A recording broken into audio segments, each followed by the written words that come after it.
Joe Rogan Podcast. Check it out. The Joe Rogan Experience. Train by day, Joe Rogan Podcast by night, all day. Jim motherfucking Breuer. Good to see you, my brother. You too, man. I feel like I'm seeing like a high school friend. I know. And I've been out of high school for a long time. Well, when we met, we were like fresh out of high school. When Yeah. we met, we were in our early 20s. Yeah, we were really young. Yeah. We were young. Bro, we've been friends for like 31 years. Dude. So crazy. Or maybe 32. It might be 32 years. Yeah, but, I've been like married 91? 30. Yeah. And I wasn't married. I was with the same girl. Yeah, yeah. And so that was like at least 31, At least 32 years 31, ago. 32 years ago. Yeah. and you cracked me up then, and you cracked me up now. We had a good fucking time. We had a good time back then. We had a good time last night, dude. Last night was so much fun. God, that club is just such a fun hang. I love seeing you enjoy life. I love seeing you enjoy life. And watching you, it's like, what I love about you is you've never changed, and you love comedy. You love stand-up comedy. And to see you just eating, breathing, talking, living, loving stand-up. Bro, you would fucking go in the main room. I get there, right? And you're crush it. I'm watching the balcony like a 15-year-old going.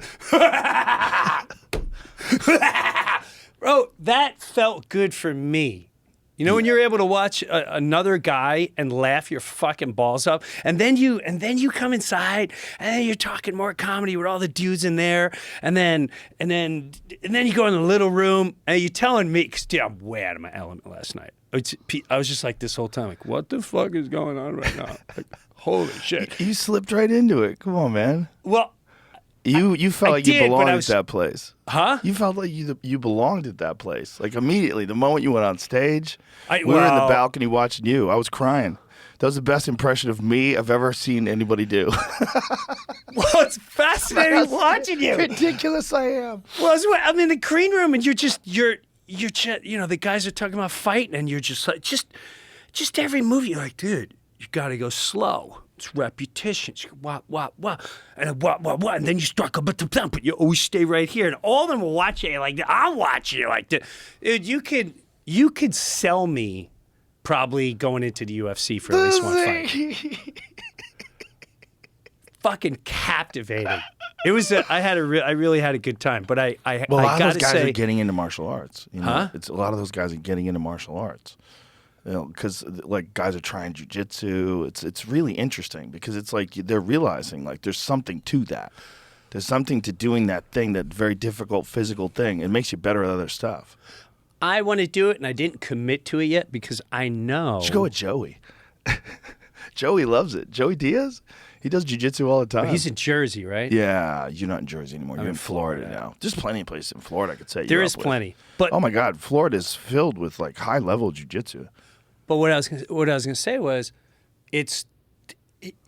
knowing what you're capable of definitely adds to everything about you. The way your whole day goes about. Like it creates a fearless, if that makes sense. Well, it's just like it gives you more of an understanding of other stuff. Like if you get good at a thing that's hard to do, it gives you a better understanding of how to get good at other stuff. Yeah.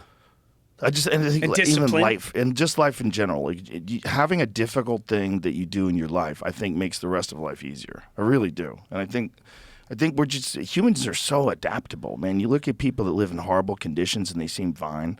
Like you ever see like these videos of these villages where these kids are playing and there's just dirt, there's nothing else, and they're just kicking around a homemade soccer ball, laughing and giggling. Joe, so last year, 2 years ago. We go on a big vacation, right? I like going to Africa. And we go to this tribe. And What part of Africa did you go? this one was in Kenya. It was right outside of Kenya. Like you flew into Nairobi. It was just outside of Kenya. But you remember when you were a kid and like you build a fort Like if me and you were hanging out with 12 years old, tell you like, oh, you want to build a fort? Yeah, okay. You're gonna end up getting like, okay, I got a trash can. Yeah. I got my dad's jacket. I got the hood of a car, and we love. And then once you build a fort, then you're inside, and you're like, this is where we're gonna cook, dude. That's what these guys lived in, and they were. It was like watching kids play fort, and they were just so proud. I went in. I'll show you a picture later. Wow. It's so fucking cool. You go in, and that's all they got. And I think that when you say that's all they got, it's a misconception. Yeah, because they exist just like we exist. Like they're alive and thriving just like we're alive and thriving. It's just a completely different way of living. A hunter-gatherer's way of living, apparently, when you talk to, and I'm not talking about like, let's be real clear. I'm not talking about like third world people who live in like rural poverty. I'm talking about hunter-gatherers. I'm talking about people that exist off the land. Right. There's something about that they think resonates with people because that's how we evolved. And so when people do that, they're very happy. Like they had a really interesting docuseries on Vice back in the day called Heinmo's Arctic Adventure. And it's about this guy, Heinmo Korth. I hope I'm saying his name right. I think I am. And this dude moved up to the Arctic in like the 1970s, and he's been there ever since. This dude doesn't have he's got a TV with like VHS tapes, and he watches movies occasionally. He saw about 9/11. He saw a photo of 9/11. He's still never seen the planes go into the towers. And this guy moved up there and met this woman, this indigenous woman, and had a family with her. And this fucking guy lives in like a log house that's in the middle of the woods, and he's surrounded by grizzly bears. He had to kill a grizzly bear on camera in the middle of this thing. The grizzly bear was coming to kill his dog or eat his caribou or something. It's killed one of his dogs in the past. Like you have your dogs tied up outside to bark to make sure that they know when bears are coming. Right. And a bear ate his fucking dog. The dog was tied up. They came back. The dog was dead. Or just pieces of it. Like, and this guy lives like this, and he's so happy, but he's also super intelligent. So when this guy's talking, he's explaining how I think this is how people are supposed to live. Well, not only that too, but knowing that your life or any life can end at any moment, at any time.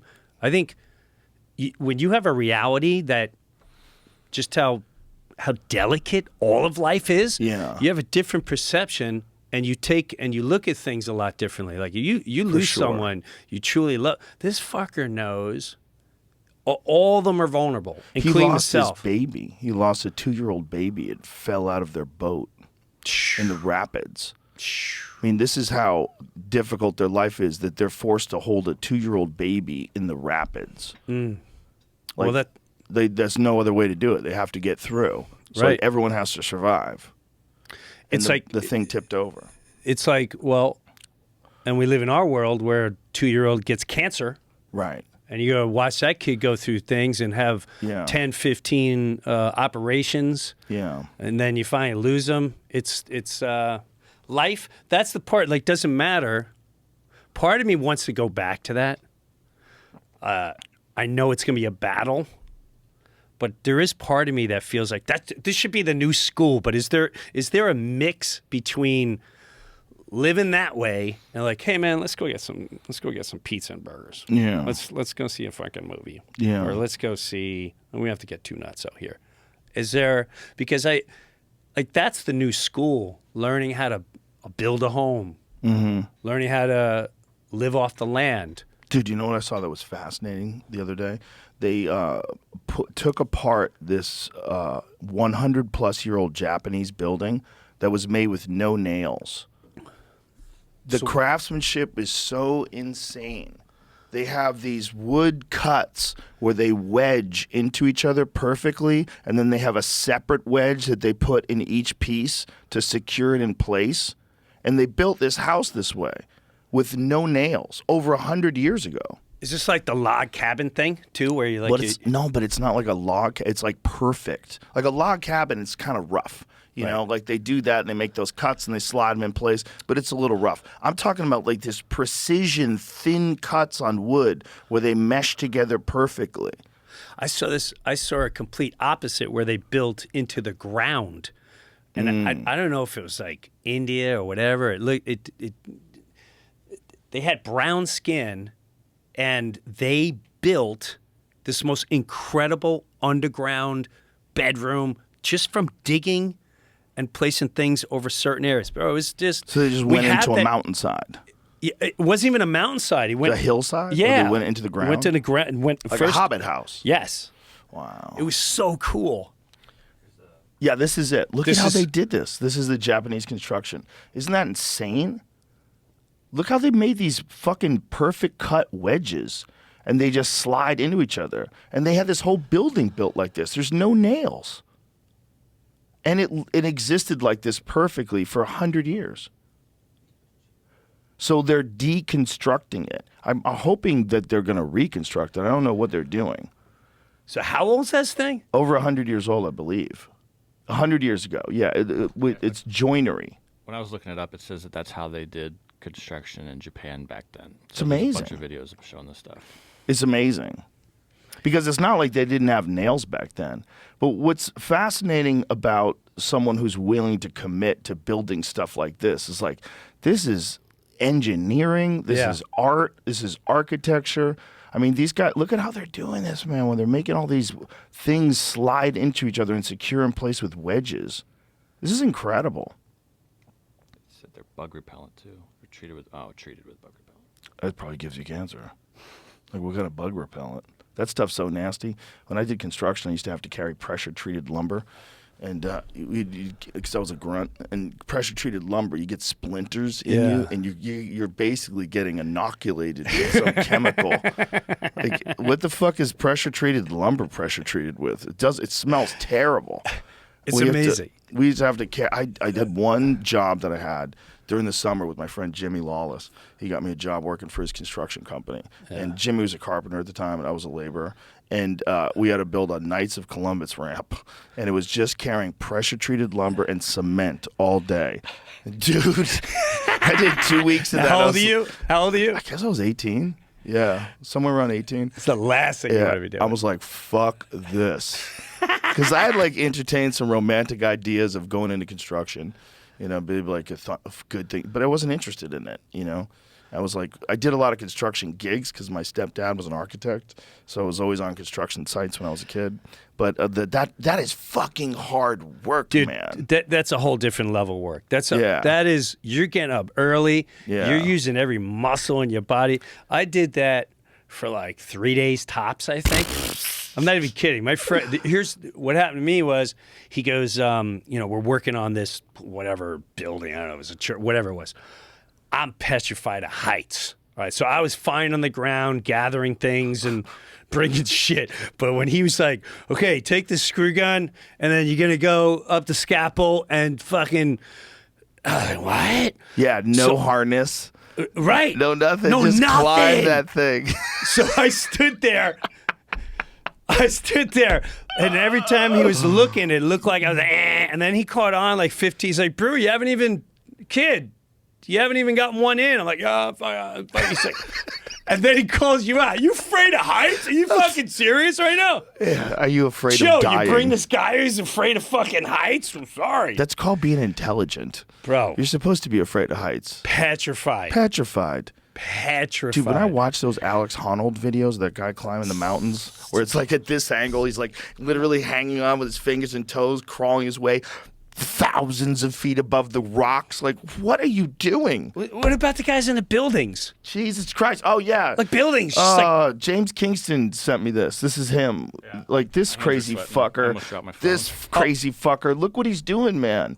This is not good. Like, look at this way he's got to climb this thing. Bro. Oh, my. Yeah, what the fuck are you doing, bro? And he's barefoot. My feet would be so sweaty. I would be slipping and sliding all over the place. He got to the top and he didn't even know what was going to happen. He's like, how do I do this? Yeah. He's fucking stuck. What? Oh, Jesus Christ. I can't let that. Take it away. Take it away. Take it away. So, stop it. So. That's called being intelligent, though. Well, so I remember one time I was with my kids. I went with the family, and we go, and the kids really want to go on this Ferris wheel. All right. But I think, I don't remember where it was. It was definitely maybe it was Canada. It doesn't fucking matter. All I know is you're in a cage, and this one goes really high. Right? Yeah. So I'm like, you know what? It's fucking the kids. This one's 7. I'll be cool. We got in. I don't think I made it to halfway, and then they started with the shaking and the fucking shaking, and I was so scared. I threatened my child's life. I told them I was gonna punch their fucking faces. I swear to God, I'm screaming, going, I will punch your fucking face in right now. I swear to God. And my wife's like, Jam, stop. And that was it, man. That was it. Shut my eyes. Fucking, I'm never tempting heights ever again in my life. I don't need to. I'm 55. I'm done. Fucking done. It's not necessary. It's not necessary. I don't need it. Having a job where you literally risk your life climbing scaffoldings and hanging on while you're screwing things in. Bro. It's crazy. It's hard work, man. That's man shit. Shout out to all the construction workers out there listening to this. That's 'cause man That's stuff. real work. That's man stuff. That taught me, that was like one of the most important things about me becoming a comedian. Having like really hard labor jobs and realizing like, I don't want to do this. Like I gotta figure something out. No. My dad was sanitation. I'd watch him. And like, I don't know if I can, I watch people working all day. Like, I don't know if I can do Also, this, dude. imagine if you're doing sanitation, okay, and you're grabbing garbage cans and you're throwing them in. What are you smelling all day? What are you smelling all day, and how can that not be bad for you? Right? Like toxic fumes, if you work in a factory, you have to have fucking the respirator thing on and the masks. How is that okay that these garbage men are just breathing in toxic fumes all day? If you can smell it, that means it's getting in your body. And they were all like, his whole crew were all World War II guys. So they all came back. They all just came back from that. They all hook each other up. Right. And they all got jobs doing that. Solid job. Solid job. I mean, maybe they don't smell it too much. Maybe the way they do it now. He come home smelling like pure ass. It seems ass like and dog shit. It was horrifying. There's certain jobs where, like, Jesus Christ, like, how do you protect people like that in a pandemic? Like, you can't stop them from working. They just, isn't it funny that like certain people were allowed to keep working? Like, Dude, don't get me started on that shit. What was weird is like they had jobs that were deemed critical. That was my favorite. Yeah. We will tell you what jobs are essential. What was the essential? Yeah, so that meant if you were non-essential, like you didn't contribute to society, you were non-essential. We will decide who is essential. The weird thing is that podcasting was essential. It was very essential. But it was. Like, yes, it was. It was listed as, because it's entertainment. The show must go on. The show must go People on. need to be entertained. Meanwhile, we didn't know we were part of the sub show. Yeah, we were part of a weird show. Yes.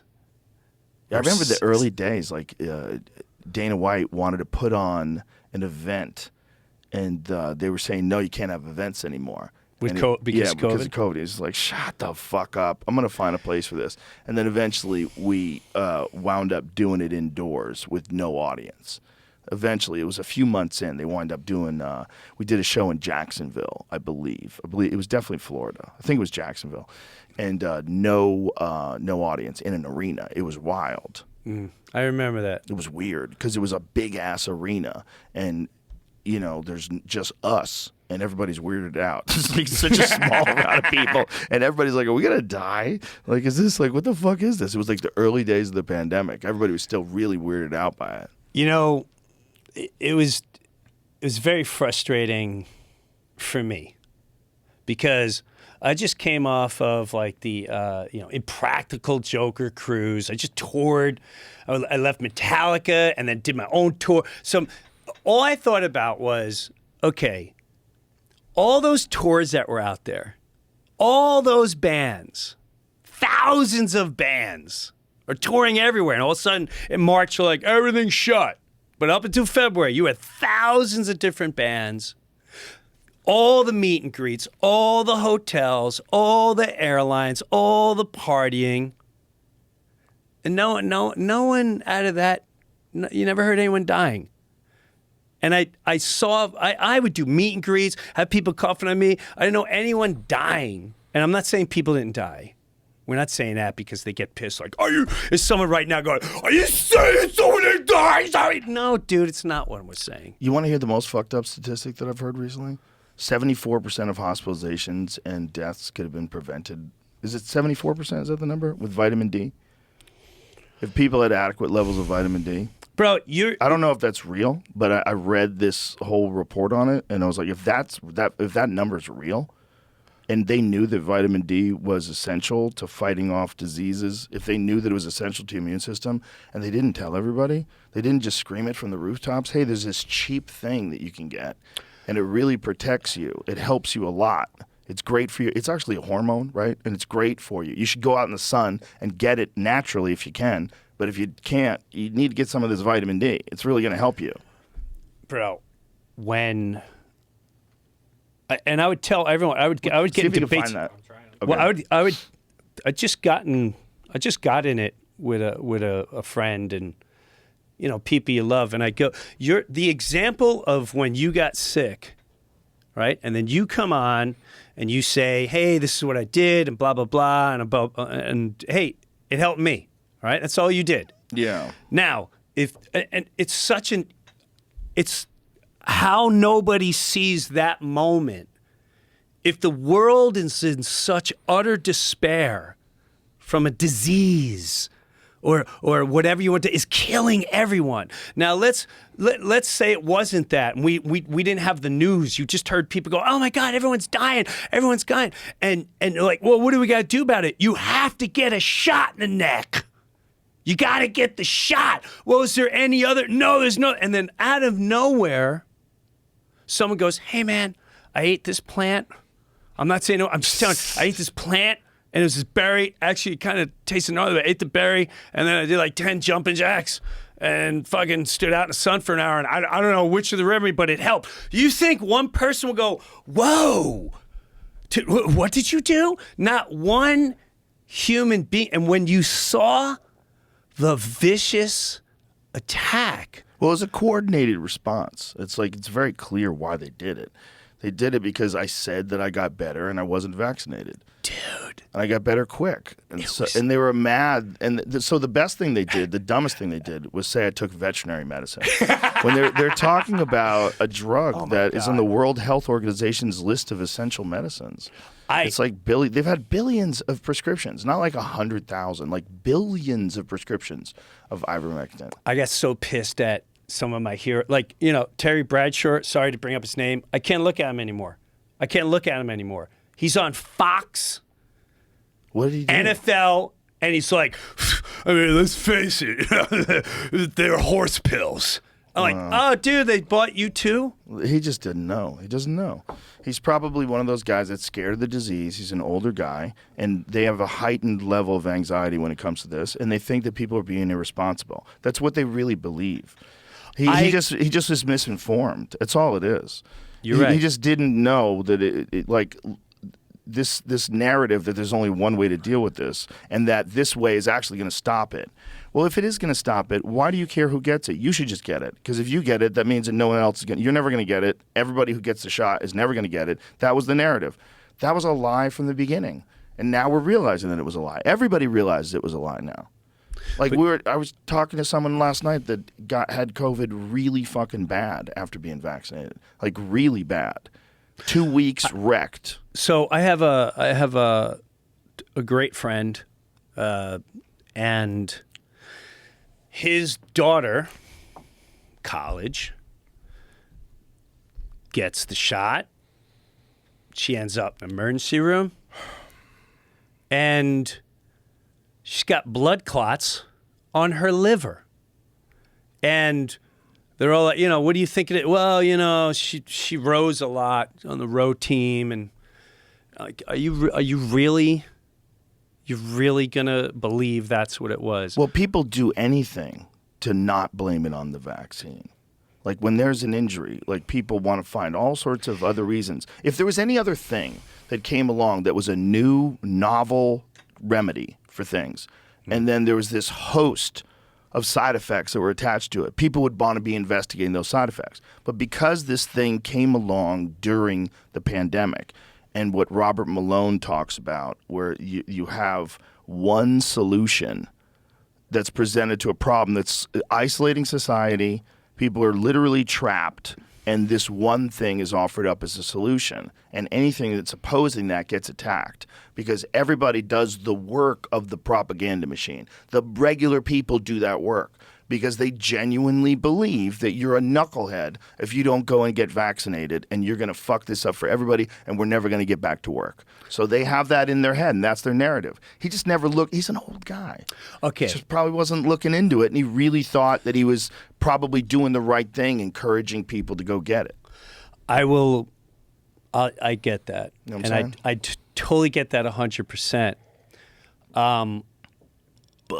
But I feel like people like him and everyone that have been out there, even the ones that believed everything, and that's okay because they got scared, and I get it.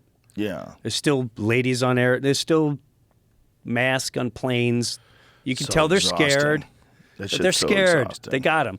But they need to understand. It's like when you're humbled. Hey man, I might have been. Maybe I shouldn't have said that. Yeah. It's all cool. I don't. But I guess by their actions, I still feel it. But what makes me crazy isn't that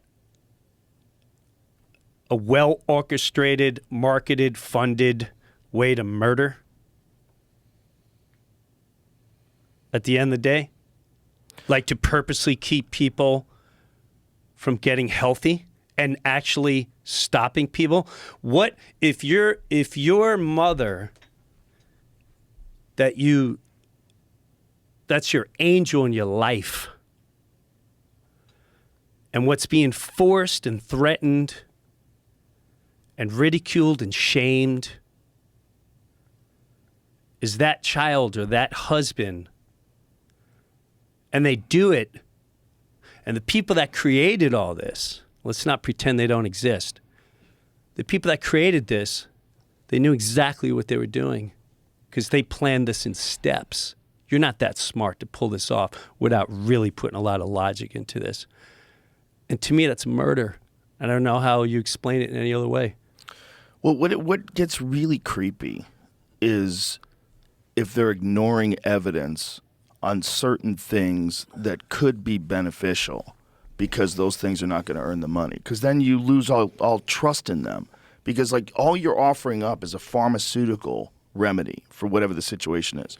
You're not saying that there's any other things that can help. When we know that human bodies, there's a lot of things going on, man, and your nutrient levels are very important. Your metabolic health is very important for your immune system. All those things are connected and together. And to think that the way to fix that is only an injection, says who? And why are we listening to people that say that? Anybody that says that is crazy. The whole thing is important. All of your health is important. We should be encouraging people to be fit and healthy and to make healthy food choices and to take supplements and to exercise regularly and to like meditate.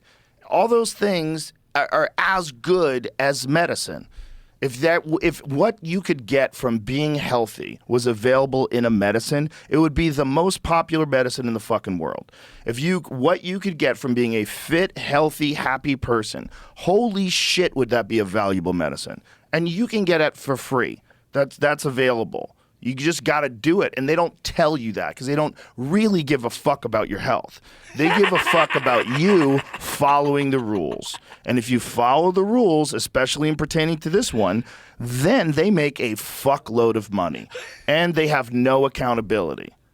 And that's what it is. It's unbelievable. That's what it is. And so when someone like me says, hey, I got better real quick, they're like, oh, you fucking idiot. You're taking horse dewormer. They're all saying it on CNN. So CNN lies. Now you know they lie. Because they knew I wasn't taking veterinary medicine. They knew that the guy who invented it literally won the Nobel Prize.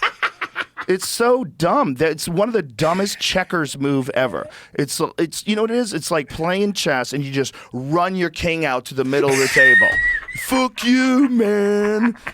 You're taking horse medicine. We're just going to repeat it over and over again. No one's going to know the difference. No one's going to research the billions of human prescriptions. The fact that it's an antiviral, that it stops viral replication in vitro, that there's studies on it.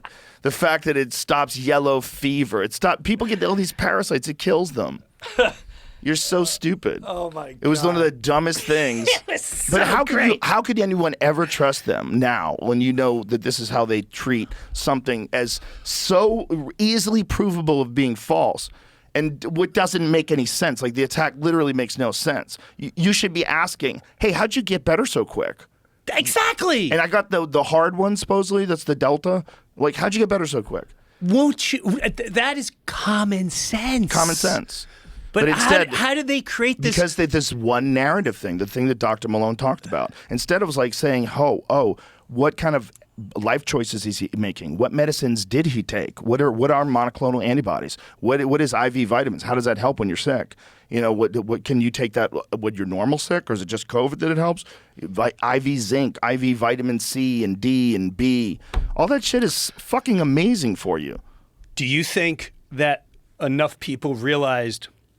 Because that's the thing. If you're just hanging out with someone, if you're hanging out with me, and eventually I start lying to you all the time, are you going to take anything I say seriously? Right. It's over. Who in your life do you know that lies all the time that you lies take seriously? And you take seriously? None. No so one. now that every media group that exists lied right to your face.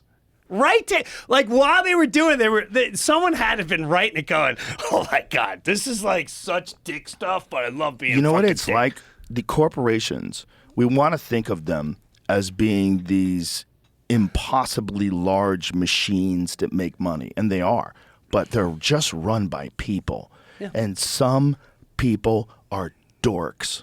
And those dorks get important jobs, and they put Dylan Mulvaney on a Bud Light can. That's what it is. These are dorks. And you see the response that Bud had, the most recent response? It's like the fucking dumbest pro-America rah. Like, we don't know who you really are now. There's like interviews with the lady who is the head of Bud Light talking about why they did it and about the old sort of frat culture attached to Bud Light, dismissing the people and like the humor of the people that like Bud Light. And so they're going to change that with this crazy attention whore. On day 365 of being a woman. I mean, we are in a fucking Coen Brothers movie. This is a Mike Judge movie. You're 1,000% correct. Like, Yeah. how does nobody else see what lunacy is going It's on right now? such There's no other lunacy. way to explain it. Bro, you got to watch this Bud Light commercial. This new Bud Light commercial. Find the new Bud Light commercial. This is like it's the- the dumbest pro-America rah. It's so stupid and cliche. It hurts my feelings. It's so dumb. Listen to this. This is a company in deep shit, bro. And they make things like this. Look, you got the prairies, the ocean. You got a Clydesdale running down the Tell you a street. story. About a beer. Rooted in the heart of America. Found in a community where a handshake is a sure contract. What the fuck are you talking Brewed about? for those who found opportunity and challenge. You know, I would respect I know what them this is. if they had this, and then Dylan Mulvaney just starts cartwheeling Raised into by the frame. generations. Day Will 368 of womanhood. Share. This is when some CEO is like, Yeah. who is in charge? He's Yeah. 90 years old. Get him. And he comes, well, this is how Right. we used to do it. You need the story. goddamn Clydesdales, first of all. Beer. This is the story of the American spirit. Shut the fuck up. Wow. Shut the fuck up. Holy now I shit. hate you more. Like, what are you can't- doing? What is that? What was that? You can't come Bro. out in like chicks' clothes and then turn around and bring a stallion out. and Well, think, the like, I problem didn't just is see what I saw. If you let CEOs talk about stuff like that and give their opinions about stuff like that, then everybody knows who you are. So you can't just make this commercial. Like, where's this coming from? Right. Was this AI generated? That's probably a Chat GPT 4.0 version of the perfect American commercial. That's really what it is. That shit didn't have nothing to do with drinking Bud Light either, by the way. That made me want to move to Montana. Like, you want to be in the mountains and see the dust and shit. But that's like the dumbest commercial of all time. But it's so obvious what they're doing. They're trying to, they needed to let that sit for a little bit. But that's what I'm saying. You don't have one or two guys on the board going, I don't know if this is a good decision, bro. I don't think they get to. I think that lady made a decision. And she thought inclusiveness is important, and we're going to open up the brand to new people. Or is this like an organized crime hit? The thing is, if she didn't make the thing about frat boy culture, if she didn't kind of disparage, what was her exact quote? See if you can find her exact quote. She didn't disparage the humor of the people that enjoy the product. That is such a crazy move. Well, that's what I'm saying. Is this like an in my head? I go wacky, but what I'm saying is if she just said everyone can like Bud Light, if that was her and she's like, America is the freedom to be whoever the fuck you want to be. What did you see? If that's what they said, I'd be like, okay, great. She was disparaging. She was talking about inclusivity and talking about the sort of frat culture around Bud Light. The CEO's name is Brendan Whitworth. Is that the guy? I don't know. There was a woman saying, yeah, so that's a man, so that this person was a woman. Unless I'm misgendering them. Jesus Christ. Don't say it. It was a woman for sure. There's videos of her talking about it. There's videos of her talking about why she made the decision to do this. But it's you can say that we want other people, America's freedom, and the freedom to be whoever you want. If you want to be a woman for day 368, that's your freedom too. But if you're doing that and trying to change who buys the company and dismiss all the other people who buy the beer from the company, that's so dumb. That's such a silly move. Well, that's what I'm saying. It's so weird. To me, I instantly always see mob hits. Yeah. I see a mob hit just walking in your company's done. What do you mean? Fucking done. What do you mean? Bang, bang, bang. Everyone's fucking out. Put on the thing that's going to get rid of their crowd. You don't think you're fucked? You'll never kill us. Oh, really? Let's roll the tape. Oh, you mean someone did it to try to kill Bud Light? Dude, they're fucked. What a great hit. That would be amazing if Heineken snuck in and did that to them. Someone came in there. Put the transitioning the lady who was a guy. Like an agent provocateur. Kill everybody. Yeah, you have an agent inside the company that tanks the company, and it turns out you're shorting them on the stock market. Yeah, crushed it, and you're buying it on the side, and you open up a different company that's really manly. I love that You're just moving assets. Elon Musk and Bill Gates have a little dispute because Bill Gates shorts Tesla. What? He shorts it, meaning he banks on Tesla doing poorly. And Elon and him have a billionaire feud because of this. Bro, that. He's petty. I love it. I'm not petty, but I like when people are. I do. I enjoy it. I enjoy when people are petty. Yeah, what are two billionaires? What are they upping each other on? I just think it's disrespectful for Bill Gates to short Tesla's position. That's a gangster move. Yeah, I'm not a fan of Bill Gates. It's not a wise move because you're not that company's going to kill it. Wait till that goddamn Cybertruck comes out, dude. Let me tell you something. That is the coolest vehicle I've ever seen in person in my life. The Cybertruck from Tesla. It's a stamped steel, electric, all off-road vehicle that's bulletproof. It could stop a 45 round. You can raise and lower the height so you can off-road on this fucking thing. It looks like it's 100 years in the future. When you're standing next to it, is absolutely the coolest looking car I've ever seen. You see it in pictures. Have you ever seen it in pictures? No. If you see it in pictures, it looks fucking badass. But if you see it in person, you realize how big this thing is. And then you get it in it, it's fucking gorgeous. That's what it looks like. When that thing comes out, you can't make enough of these fucking things. These goddamn things are going to be everywhere. Everyone's going to have a bulletproof car. Like Bill Gates is making a terrible choice. That's what it looks like. When you see it in real life, you just go, holy fucking shit. What's the movie when they're what's the famous movie? Look at that fucking thing. Look at the size of the windshield wiper. That's one giant windshield wiper that goes across the whole screen. It's like a tank, Bro. but without the big cannons. And it goes 0 to 60 in 3 seconds.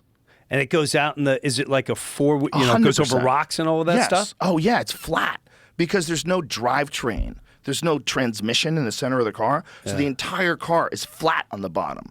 So even if you have an off-road vehicle, you have axles, right? Yeah. And these axles, they protrude, they stick down, and so that like messes with your clearance. That's why the trucks are raised, and that's why the tires are bigger, so you can get over.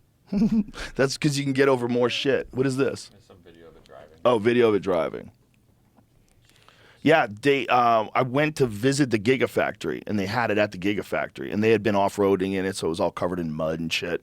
Dude, it's fucking amazing looking. And it drives itself, probably. Oh yeah, it does everything. Right? What's this guy doing? Is he Trying to test testing it, I it? think, yeah. They're testing. Show you all Yeah, how it drives turns and itself. stuff. Mine drives itself. I kind of can't wait for just going. Hey man, bring me in my kid's house today. It's definitely going to be able to do that in the future. I just sit in the back. So I'm gonna take a nap. Can you wake me up when we get there? We're probably about 10 years away from that, but it's going to happen. It's going to be everywhere. You can summon your car. Like with Tesla, if it's in a parking lot, you could summon it to you. It'll come to your app. Is it doing that now? Yeah, it does it right now. Wait, You'll have it. It'll pull out of the parking spot. Have you come done on. it? Have you used it? No. Yeah, I tried it once. It didn't work. Oh. But I It'll was in a come gravel out of the- parking lot. I watch people who do it on I've seen YouTube. I've seen people do it, but I tried. I don't it even one, use the one time the- I tried it didn't work. Honestly, I don't even use the auto drive. When they gave us the new beta, I fucked with it for a little bit, but I get uneasy with like I I don't want to not concentrate. I want Yeah. my hands on the wheel and I want to concentrate. Yeah, there's a guy who also a friend, and he does all electric car stuff around the world. And I remember the first time he got me in one of those Teslas, and he's like, "Look, you can," and he kept turning around. And yes, it was steer, and it don't would do go that, around a buddy. curve. Like, oh, Don't do that, I was like, buddy. don't do that. I don't think I can do that. Yeah, I can't do it. I've kept it on automatic before and just fucked around and like show people, look, it's driving itself. But Right. I'm not that trusting of it. Me either. I can't. Also, if people try to go in your lane and it doesn't recognize it, it panics. So it'll like slam, whereas you maybe would just slow down a little and the person would slide into your lane. Yeah. It does. It's like there's subtle understanding of like how fast this guy's going, whether this guy doesn't see me or whether they're being aggressive. Like there's different things you have to do, and you could avoid stuff without slamming on the fucking brakes Right. and swerving into the oncoming lane. My car does that. It'll once in a while, and I don't even have the automatic drive on or nothing like that or cruise control. It'll be driving, all of a sudden it'll just It jolt hits the brakes. dude. Yes. What kind of car is it? Honda Insight. We got to get you out of that thing. I know everyone Jesus tries Christ. to. I don't know if it's like a What's wrong dorky with thing. you? I always drive little shithead cars. Why do you like them? I just like fucking. I like trucks. What kind of trucks? Like a 150, Why don't you get yourself a Raptor? a Raptor. Yeah. Jim Breuer. Tell me about an the Raptor. F-150 Raptor. A Raptor. Yeah, you know about that? Tell me It's a about it. high-performance Ford F-150 off-road capable pickup truck that you could take around the street. Will it You could, ride like, literally, like- Elon's truck? Oh, yeah, it could do anything. Really? Yeah. Oh, Raptors are super capable. Yeah, you could go Baja fucking racing in one of those things. Really? You go off-roading in them. How Oh, yeah, sc- Raptors, like, from the factory, you could take that bitch off-roading. Were they have gonna hit me crazy for it? capabilities. That's a good question. What are you show gonna hit me show for them what that? it looks like. It's not going to be cheap. God damn it, you got that touring money. Let's go. Let's go. You got to spend some of that.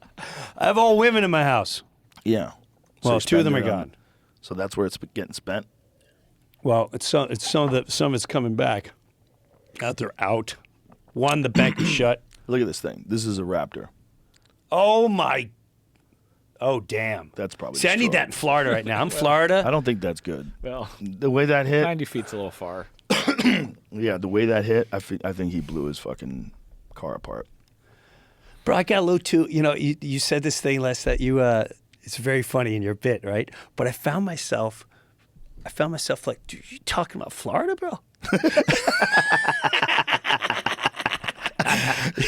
You're like a proud Floridian now. Yeah, dude, you said, I forgot what it was. You're like, Yeah, I'll tell. Yeah, you'll ruin the bit if I. yeah, no, I'm not gonna. But you just mentioned Florida, Yeah. and I remember I was in the balcony. I'm like, I'm laughing. Like, so he just fucking. Tomorrow I'm coming with a Texas thing. I want to see what's going on. It was really funny though. But like, yeah, I feel like I need a truck. I like the little bit of the I like the hillbilly thing going on. Well, if you want a truck that never breaks, get yourself a Toyota. Get yourself like one of those Tacomas. They make great little trucks. If you want a little truck, if you want a bigger truck, get yourself a Tundra. Those fucking things never break, man. There's something about the Toyota's build quality. I know so many people that have Tacomas. They never have a problem with those things. Never. They just drive. They just go. Everyone says Toyota's if you want a car or a vehicle that's going to last a long time. Yes. Do the Toyota. Yes. And it took a while with my dad. 'Cause my dad was in Japan. He wouldn't do it, and then finally, I think his last car is a Toyota Camry. So much of our cars are built overseas anyway. Yeah, it's parts like, who and cares? stuff. It's like the reality is like they build Honda NSXs in Ohio. You know, it wasn't in Ohio. It was, yeah. I mean, like that's a Japanese car being made in America. Like there's a world market when it comes to cars. There's not like if you wanted to have a car that's like a really American-made car, Tesla is about as close as you get. And even Tesla, of course, the batteries don't come from America. Like the minerals don't come from America. There's, you want to get an American car, get an old car. That's a real American car. Get a With a stick shift? 1969 Camaro. One of them stick shifts or something. Just driving down the Tallahassee Highway. Yes. Yeah. Yeah. I never was a car guy, man. I know that's sad. That saddens me. I know. Matter of fact, it's really sad. My first one was Look at that. 73 Look at that. Chevy Nova. That's the last year of the NSX. They're canceling it. That's your thing? Unfortunately. Oh, it's a beautiful car. I've never had one. I had the old one. I had an NSX from 2005, and I had one from like 96. I had two different ones in the past. One with the pop-up headlights and one with the fixed headlights. And what do The you one I had, got those now? are like little. There was the one that I had was this cool little silver car. Like they were all aluminum. They were like basically Japan's response to a Ferrari. That's what the NSX was. What when you were doing stand-up, Look what at was that your thing. car? When I first Like when you first started, what was started your car? out, I had Yeah. just shit boxes. I had like a Honda Accord. I had like a lot of terrible cars until I got some money. But that car was a fucking marvelous little car. They're worth a lot of money now because people are realizing like how fun they are to drive. It's like a little go-kart, mid-engine. It's not that fast, but it's like really exciting to drive. Very fun to drive. The cars where I live in Naples, oh my God. I didn't realize how poor I was till I moved to Naples. Oh really? There's like, Oh yeah, that's like all billionaires and shit. dude, it's right? like there's Rolls Royces. There's at least 3 Bentleys just in my neighborhood. Do you know how crazy that sounds? Yeah, that's crazy. I've seen 2 my whole life. There's 3 in the neighborhood. And I'm, You ever been and in I'm one of going by those? what Honda Insight. You ever been in one of those? Yeah. They're fucking worth it. Sometimes You feel get like in another something- time zone. You sit in a Rolls Royce, you go, okay, I know why you spent all this money. Yeah. You look up, the ceiling is just like this with the stars. Like that is wild, dude.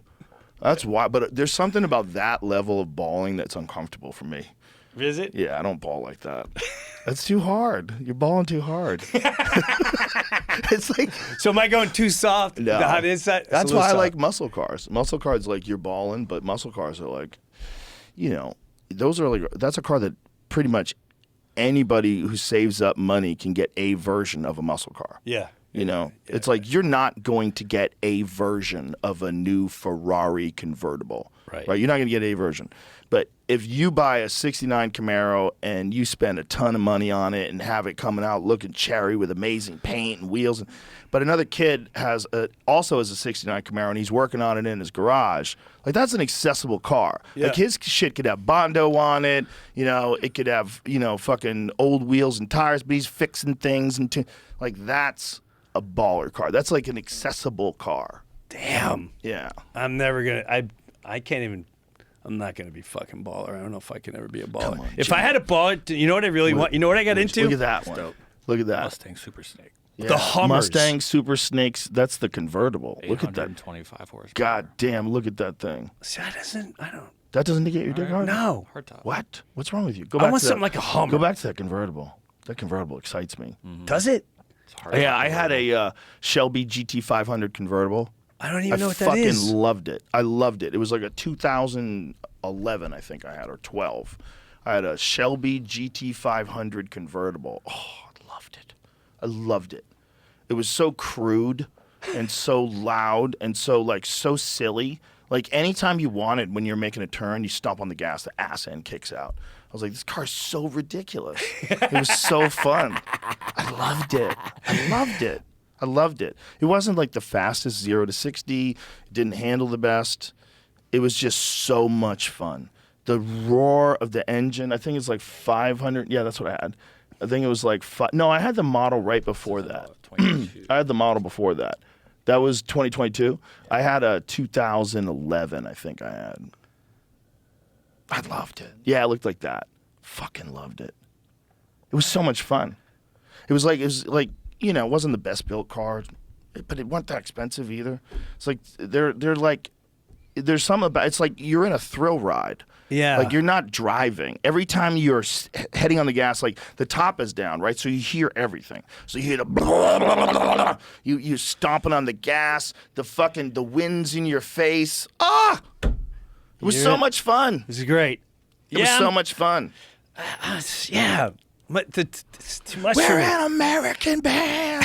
I like playing that. We're coming to your town. We'll help your party down. We're an American band. You're fucking on the highway, Jim Breuer. Right. Down, down, down, down, down, down, down. And I'm next to you in the Honda Insight blasting fucking Metallica. There it is. No remorse. No regret. Come on, man. I want you to picture yourself, Jim Breuer. I want a Hummer. I want you in a red convertible. Buy a 2012. You can still get them. And people have them and they're low mileage. I like this being is higher. you on the highway. Come on, son. The music is blaring. The wind's got your hair flowing. Woo! Maybe I had a 20-ounce Starbucks. I need. Now he's trying to sell you on a new Corvette. Those are great too, but I like you as more of like a 2012 Shelby GT500. What about- stick shift? I like the tank thing. A tank? No, Oh, like what- the Elon tank? Yeah, like I was a Hummer guy. I That's wanted a it. Hummer. I know it was corny, but I loved it. We're an American band. That car right there, that's you. We're an American band. Maybe Red, white stripes. Into your town, we'll help you party. Flaps? Flaps? Fuck yeah, flaps. Flaps. Give the man some flaps. But that red one, the red convertible. Click on that red convertible. That's the shit. Right there, bro. That's you. See now that. Loud, raunchy engine. Listen, You're at a red light and you just hear it. And it just goes, come on, daddy, let's go. Let's go, daddy. I was in that for like a very short period. I love that car. I'm going to go buy one. As soon as the show's over. I miss mine. I'm gonna be you when I grow up. That's what a car was, like one of the most fun cars I ever See owned. now that. Now I'm excited. A Hummer? Yes. We're an American band. I like being higher. I like being higher. I get it. Oh, well, you should see my truck. Yeah, I have like a TRX. yeah. Yeah, from Hennessy. It has 1,000 horsepower. Oh damn. Yeah. You It's go the most from- preposterous truck ever. You would love it. You're way above everything. Yeah. No, I You have this love. view of the high. The good thing about that is you see trouble ahead. Like if you're in a little car, like a low car, the problem is like sometimes shit's happening ahead of you and you don't know why everybody's going to hit the brakes. So you don't see it until like a second or two after someone who's higher up gets a view of it. That's it. Look at that motherfucker. Yes. That's what I That's why the little cars freak me out. Yeah, I love driving that thing. It's like driving a tank. That's and, what I and it's like. also I don't. Oh my But you know, it's one of those. Post Malone has one like that, with like the double rear wheels, like just to carry around his money. He just stacks gold in the back of it like a leprechaun, and drives around. Was he on here? Yeah, he's awesome. Yeah. I love that dude. I saw him on concert. He's very fun dude. We did mushrooms. We did the whole podcast on mushrooms. Did he really? Yeah, And yeah. He loves music. Yeah. Oh, he he's loves like amazing. playing music Yeah. and learning guitar and Amazing right? guy, super, super talented, creative individual. Yeah. Very, very unusual person and really fun. He's really fun to talk to. Yeah. But what were we talking about? I have no clue. The The Hennessy. trucks. Yeah. Or just get yourself a Raptor. This is like a Raptor's a little less crazy, but it's still very big. And it's like super capable and it's comfortable because they have a lot of travel, like on the shocks, because you off-roaded them. It makes driving on the road very comfortable. Joe, I'm at the point in life where I'm like I can literally live in the middle of nowhere, I think, and just disappear for a year or two. I don't know, but that's where I feel like I'm at times. So I just need a truck. I don't need a fast car. I need maybe like a truck, and that's that. But I'm close. That's why you want a Raptor. You don't never get those feelings yet. What, the want to go away from Just like, everybody dude, feelings? fucking out. Yeah. Well, you know what we were talking about before when you're Maybe talking the about hunting like apps. the hunter-gatherer people Right. and people. I go hunting every year, and that's to me like it's a big reset. When I go like in the mountains of Utah, when I'm there for a week, it's like it's a big reset, and it's also, man, you're in the real wild. Like when we were there, I guess it was 2 years ago that I saw that cat. Was it 2 years? It wasn't this year. It was the year before that, right? Mountain saw lion? a giant cat. It was so big, dude. It was under a tree. My friend Colton spotted it. We were driving. He was driving, and we were taking this dirt road, and we go through this creek, and we're going up this little hill, and he stops on the brakes real quick, and he goes, "Look at that fucking lion." And I look, and I just see these glowing eyes that are underneath this tree. And the headlights, it was just getting dusk out, and Yeah. the headlights were catching his eyes, and his eyes were glowing. Bro, it was huge. He had this big old fucking pumpkin head and these giant forearms, and he was sitting there. And this was a full-grown Tom mountain lion.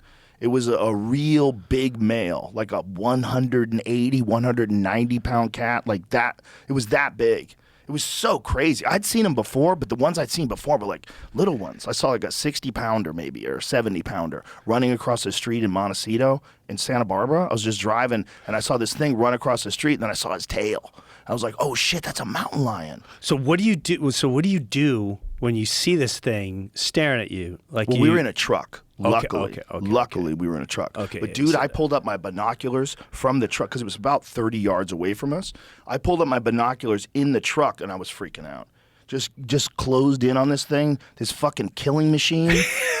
Dude, I'd never seen one that close before in the wild. It's terrifying. Any illusions you have of escape or fighting it off, they go. Oh, your brain does all these calculations. Like maybe I can fucking no. It's just, all that shit is gone. All that shit is so out the window when you actually see one.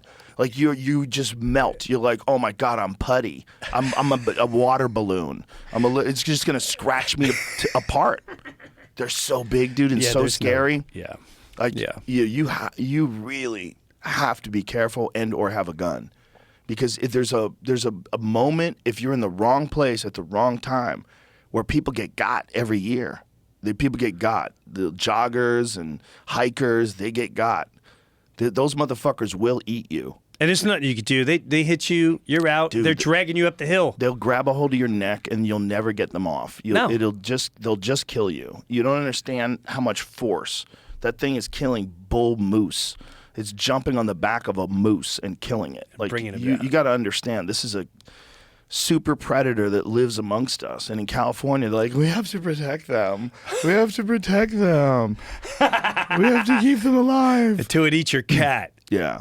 or your dog. Well, they eat mostly cats and dogs. Yeah. They did a study of them in San Francisco, and all the ones that they had deprivation.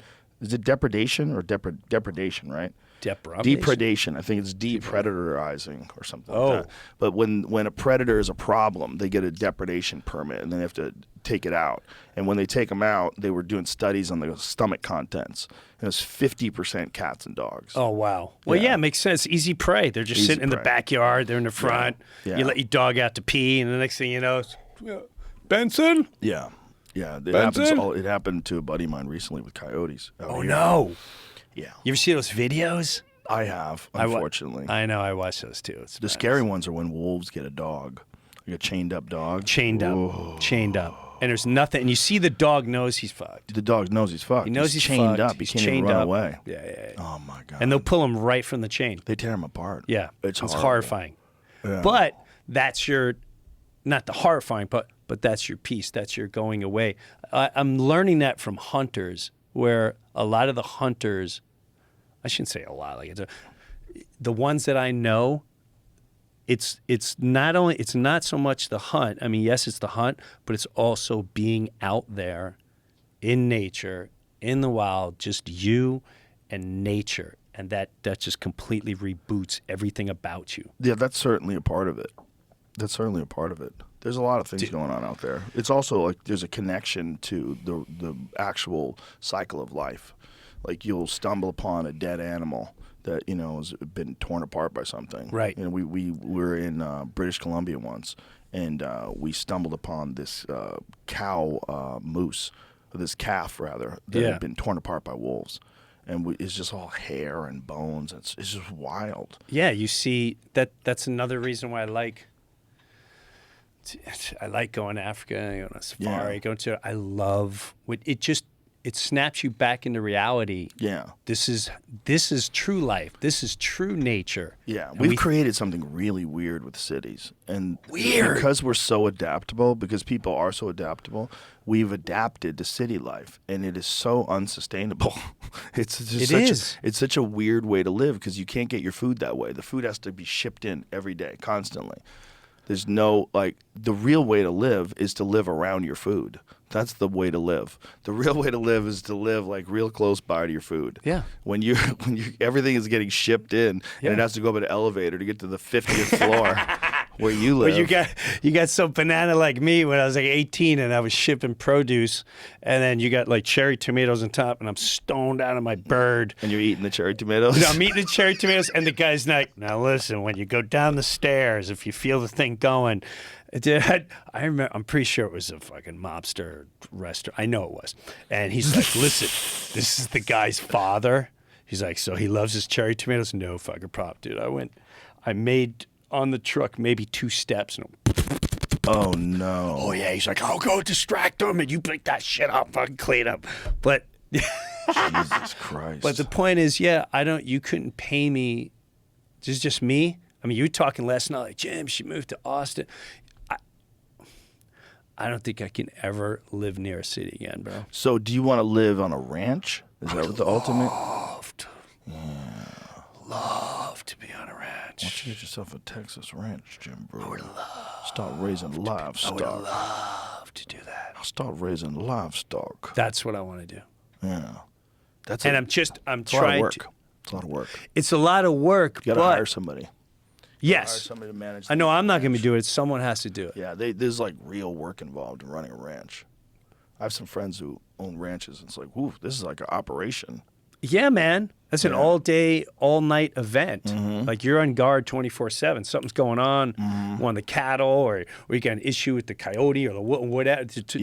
Something's always going on. What's going on with all the chickens? Why are they dying? I don't know. Are they diseased? Yeah, this dude that I met recently in South Texas, they found a dead migrant on his property. Yeah, some guy is. You knew them? Yeah, I know the guy that owns the ranch. Really? Yeah, they found a dead migrant. What do you think he died of? They don't know. I don't know what the autopsy results were, but most likely they die of either they run out of water and it's the heat. Maybe they die of a heat stroke because they get lost. These are enormous ranches. You're talking about tens of thousands of acres. Oh, some wow. of these ranches, and they're all connected. It's like they're about 40 minutes, 50 minutes drive from Mexico. And so these poor guys, this guy just wandered and found his way onto this ranch, and apparently couldn't find water. Just couldn't find water, and that was heat that. stroke. Sometimes with heat stroke, what happens with people is it happened to this UFC fighter, Evan Tanner. He was this really interesting guy who he went on a walkabout. He would go on these nature retreats to try to find himself. He was really into meditating. And very interesting guy. And he did it in Death Valley, and he couldn't find his water. He just he got disoriented, and he wound up dying of heat stroke. Yeah, I don't have desires like desert walking and stuff like Bro, that. that's That's scary. Very dangerous. Yeah, because man. That temperature gets up to like, what does Death Valley get up to? The hottest ever. Yeah, what The do hottest place on earth. It's the hottest place on earth.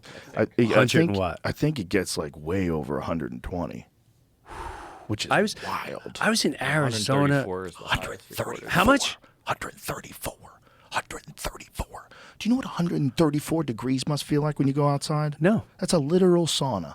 Yes. You know how it burns your lungs when you first go in the sauna? That is insane. Yeah, that's... 134 degrees is so fucking hot. That was in 1913. Well, how good were their fucking thermometers back then? That's what I'm saying. You know, I mean, we believe in that. Are you gonna trust the time on a 1913 watch? My apologies, it was 103. Yeah, how the fuck do you know? Bitch, stop lying. You read out of Mercury. Just Valley just recorded the hottest temperature on Earth, 130 degrees. Wow. When was that? 2020? 130 degrees is so insane. That's so fucking hot. My hot tub goes up to 105 and I can't do it. It's 104, 105, I'm done. I guess what happens Passing when out. people are out there doing that, I think they get disoriented and they don't know what's going on. They don't know where they went. They're just their brain. They're so overheated that they literally can't think straight. You can't think straight, and then you're fucked. It's like your brain just gets so hot, it's just not working anymore. So did you have a ranch at one time? Do you have a ranch out here? No, I've never had a ranch. Never had a ranch. But I want one. You I've want thought one too? about doing one. Yeah. Well, what I've thought about is making a podcast ranch. I thought about buying a ranch and putting a studio on the ranch and have a bunch of cool shit we could do on the ranch. Like have a lake where you can go fishing and, you know, have some fun. Have like a little concert area so like friends can come by. We can play concerts and shit. That's a cool It'd idea. be fun, just for fun. That is a lot of fun. Yeah. I say you invest in that immediately. Yes, I'm thinking about it. It needs a I'm landing learning how strip. to play guitar, Joe. We need a landing strip. Need a landing strip. You We need a small airport. Yeah. That's a ranch with a small airport. Yeah. And rocket launchers. We're going to need some rocket launchers. Yeah. The We're gonna people need you're some, starting to like, roll with, you're definitely going to need heavy ordnance. We're going to need some shit we could just... Things that you could blow up large things with. that. I just Like, need like a wiffle ball field. Can we take people out for target practice. That would be very fun. Take some old cars out and just annihilate them. That would be fun. Boom. Toss Have you some ever grenades? seen videos of people using tannerite? No. You know what tannerite is? No. It's an explosive it's not hard to get. Like a lot of people have it. And tannerite, I don't know what the laws are on it, but they'll put it like in a refrigerator and then shoot it from a distance and it blows up. And when it blows up, dude, there's a video of this fucking guy. He sets it up in a refrigerator and shoots it and it blows up and the refrigerator door comes flying past him, like just misses him. And how far away is he? 40 yards, 50 yards, something like that. You know that video, I'm pretty Jamie? sure this is it. Right? Yeah, maybe more than that's like 100 dang, yards. That's far. Watch that ain't this. 40 yards. Watch this. Maybe that's 100 yards probably. Watch this. Oh my God. Bro, what What is that stuff? tannerite. How crazy is that? Watch this again. So he shoots it. Watch the door and think and just think to yourself, what do you do here? Because And even how heavy that door is. yeah, you're not getting away from that. Watch this. Wow. Bro, that guy was so slow to react. He would have been a He might dead have been really man. stoned or something. He would have been a dead man. I mean, look how fast that door's coming at him. I think the tree would have protected him in any way. Yeah, it would have. Yeah. Yeah, for sure. But he probably still would have got fucked up by shrapnel. Let's see how fast it took. Let's see. Watch this. But 1, 2. He had 2 seconds, like a second and a half to react to that. How about the fact that the door bows like a sail?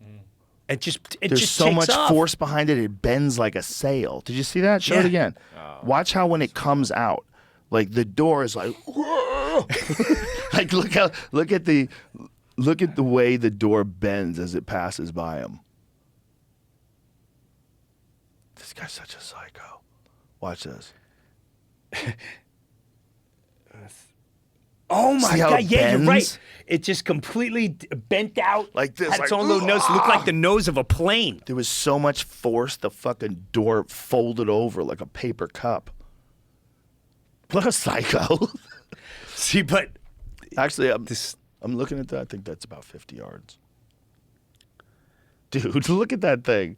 Look at that thing. That guy was so not getting out of the way. he was wasn't. taking that in the mug. no, he wasn't. Brother. So are we gonna be able to do stuff like this? Yes, but different. A little different. Yeah, we're not going to use little more organized. refrigerator doors. Right. We're going to do something wise. Like, that's Like not what? wise. What can we do? Something that blows up that's not going to hurt you. From a nice distance. We're going to have to develop some sort of concrete wall That system. would be something kind of funny too, like Like big rubber. turrets, where you're like looking through the concrete wall of a turret, and then you're blowing shit up on the other side of a lake or something. Yeah, that sounds fun. Yeah. As long as it doesn't litter. Got to make sure we're not littering.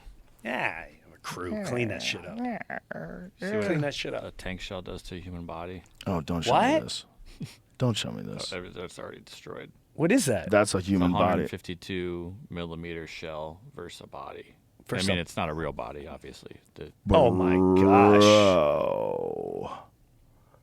Bro. You just vaporize. Yeah. But maybe stem cells could fix that. There have been people in the world, I'm sure, that got hit by a tank. Yeah. I'm not just like, they're not like only shooting buildings with those things. I guarantee Well, yeah, you. I'm sure I saw a people video been- of Ukraine recently where they just blew it right into a foxhole. There's three dudes right there, and it seemed like everything vaporized. But I don't know if they hit him or not. See Oh what? my God, What that- blows? What? Which I don't understand. Listen, I don't get involved with all the Ukraine stuff, but what I understand is, at this day and age, still, like, are they really doing ground army? When you have the technology just to tap a computer and just send, like, are we really on the ground and moving with tanks and stuff? That blows my mind. Well, they're trying to overtake a very specific piece of land, and that's the way they're doing it. They're using tanks. The whole thing is very spooky. It's so spooky that that's happening right now on Earth. And That's what I'm Russia is saying. It's weird. invading Ukraine and they're using tanks and drones. And what is that, Jamie? Drone dropped a grenade inside of a tank hole. Oh my Fucking God! blew it up. Oh my God! Oh my God! So did you see that? Like the tank hole, the port Yeah. was open on the top. Yeah. And it just dropped it right in there. That is so insane. Watch this. Dude. The drone videos are crazy.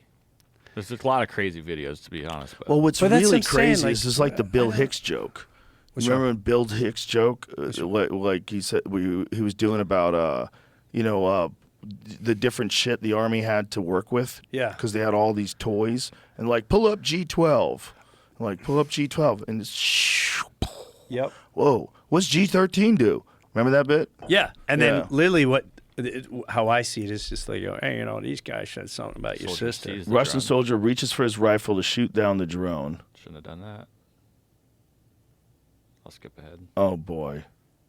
So it just gets over him and nukes him? It drops 4 grenades on him. Oh, Jesus Christ.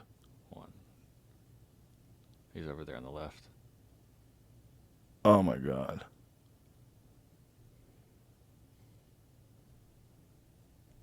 Yeah, these videos. Are Oh, my wild. God. In a foxhole. Yeah. Oh, my God. Oh, my God. Jesus Christ.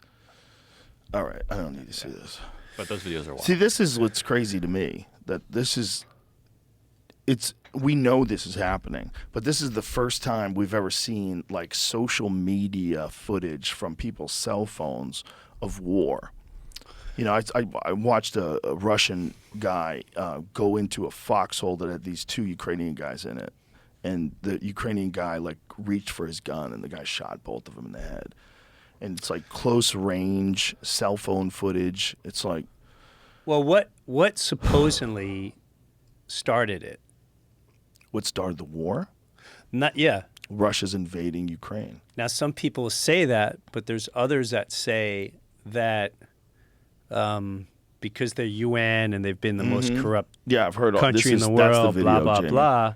That's the video. Don't I show won't- me that again. And then the Yeah, no. the U.S. with the biological weapons, and Russia kept saying, "Hey, man, You're getting closer and closer with your shit. We keep telling you, please don't do this. Now, I don't know what's a fact and what's not, but there is that side of people saying that. Well, both are true.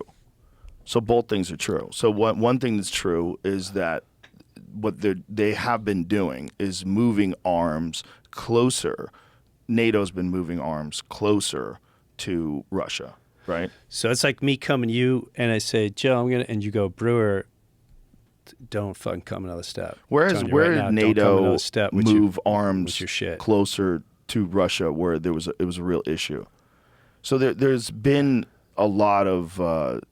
But what about the biological weapons? What I was going to say is there's been a lot of discussion about doing this from the beginning. There was a guy who was on the Colbert Show in it was the early 2000 teens, and he had a book, and he was describing in this book how Ukraine is essentially Robin and Russia is Batman, and about we want to lure Robin away from Batman, and we want to get Robin to join NATO, and we want to get Robin to join our side.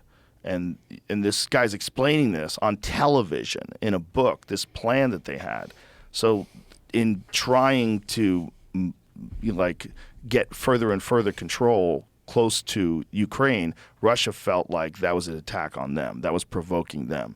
They felt like it would be how we would feel if China started putting nuclear missiles in Cuba. We have a new Cuban Missile Crisis. Or in Canada. Or in Canada. Very similar. How would we react? So both those things are true. And then Russia really did invade Ukraine, and this is horrific, and they're shooting missiles into apartment buildings, and all that stuff's true too. So there's both sides that are true. It's like it seems like there were some strategic things that were being done that Russia felt was very threatening. Do we know what they did, what NATO did in terms of moving arms closer to Russia? What about the bioweapons that supposedly America had there, and they tried to say no, and then when it was brought up, they openly admitted, yes, we have biological weapons in Ukraine. Do they call it biological weapons, or do they call it? What do they call it? I don't know. It was biological, whatever. Right, some biolab. Some biolab, whatever. Yeah, that's what everybody wonders. When you talk about biolabs, how much of that is how much of this is military applications? Right. How much of this stuff is it 0%? I don't think it's 0%. I'm sure they must work on some things because I know that other countries work on things. I interviewed a guy back in the day who worked for the Soviet Union, and he had defected, and it was for this sci-fi show, and he was explaining to me how they have giant supplies of anthrax.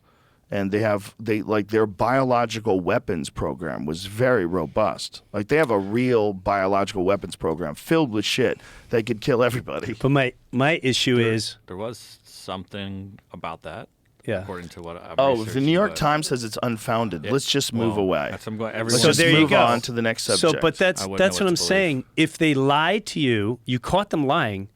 Why do we believe anything we're seeing? Yeah, but do we know, though? That's what I'm saying. But the problem is we don't know either. It's like weapons of mass destruction, right, in Iraq. Right. In the beginning, everybody thought that was what was really going on, and that we were going in there to stop this from happening because we realized, this guy is funding terrorism, and he's got weapons of mass destruction. He's going to kill us all. But it turns out to not be true at all. Yeah, right? but the people that pushed that narrative knew it wasn't true. Yeah, well, and they funded it very well, and a lot of people got murdered, innocent people that still come back with no legs. They don't get funded, and they're watching, Trans Guy of the Year, and they're special, and their legs got blown off for a cause, and they're sitting there in a fucking van that drives them around electrical. Yeah. That's pretty fucked up. Yeah.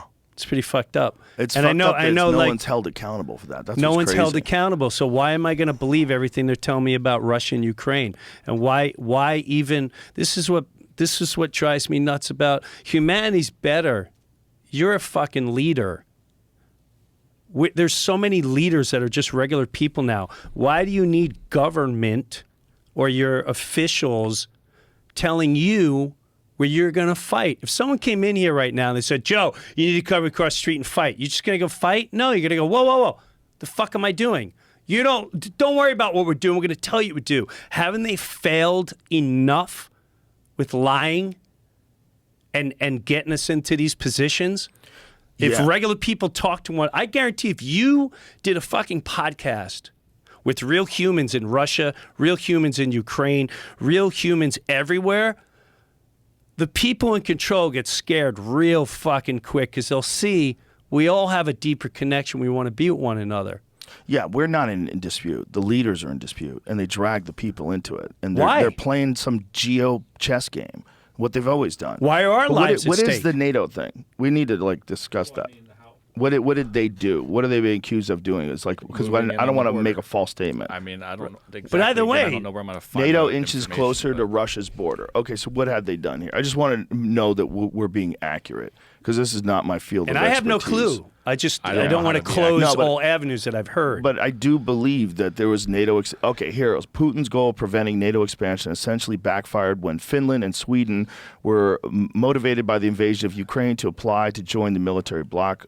Currently, 5 NATO members. Okay, so NATO already border Russia or the Russian border. Norway, Latvia, Estonia, Lithuania, and Poland already border Russia or the Russian enclave of Kaliningrad.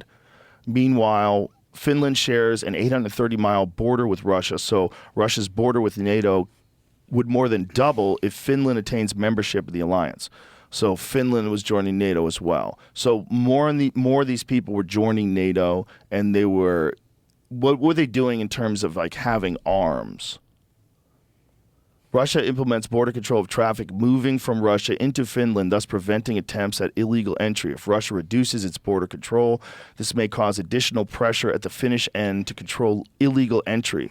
So they're trying to stop people from escaping. Finland cannot rely on the effectiveness of Russian border control. So people just were streaming into Finland, I bet. yeah. And Poland, right? Well, then, when this happened, then too, a lot of people left Ukraine and they banned all men from leaving because they had to stay and fight. Is NATO? Were they saying that NATO had arms that they were moving closer to the Russian border as well? Like when someone joins NATO, or is it just that since that army is now in NATO? How do they? What was the dispute in terms of that? It seems like if I was Putin and everyone's joining the opposition right next to me, I would also get concerned. Yeah. I'll start bugging out. It doesn't justify what the guy did. What he did is absolutely horrific. But Right. Find a well-written essay from both sides to get. they're all creepers. Yeah. The whole thing's creepy. But that's it's great to join NATO. It's great if we're all aligned. It's great, and if we just want world peace, if that's our goal. But is that really what's going on? I don't know. I'm waiting for the time I know. where that We're all all getting changes. dragged into this. And I'm not anti-government, but I'm anti-lying. Yeah. And they've lied long enough, and it's cost people's lives.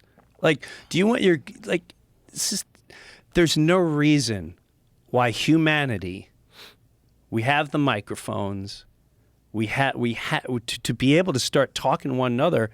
Without the leaders could sit there and listen, but if their interest is as far as the humans that are occupying that they say they're there to take care of, they need to hear what we want.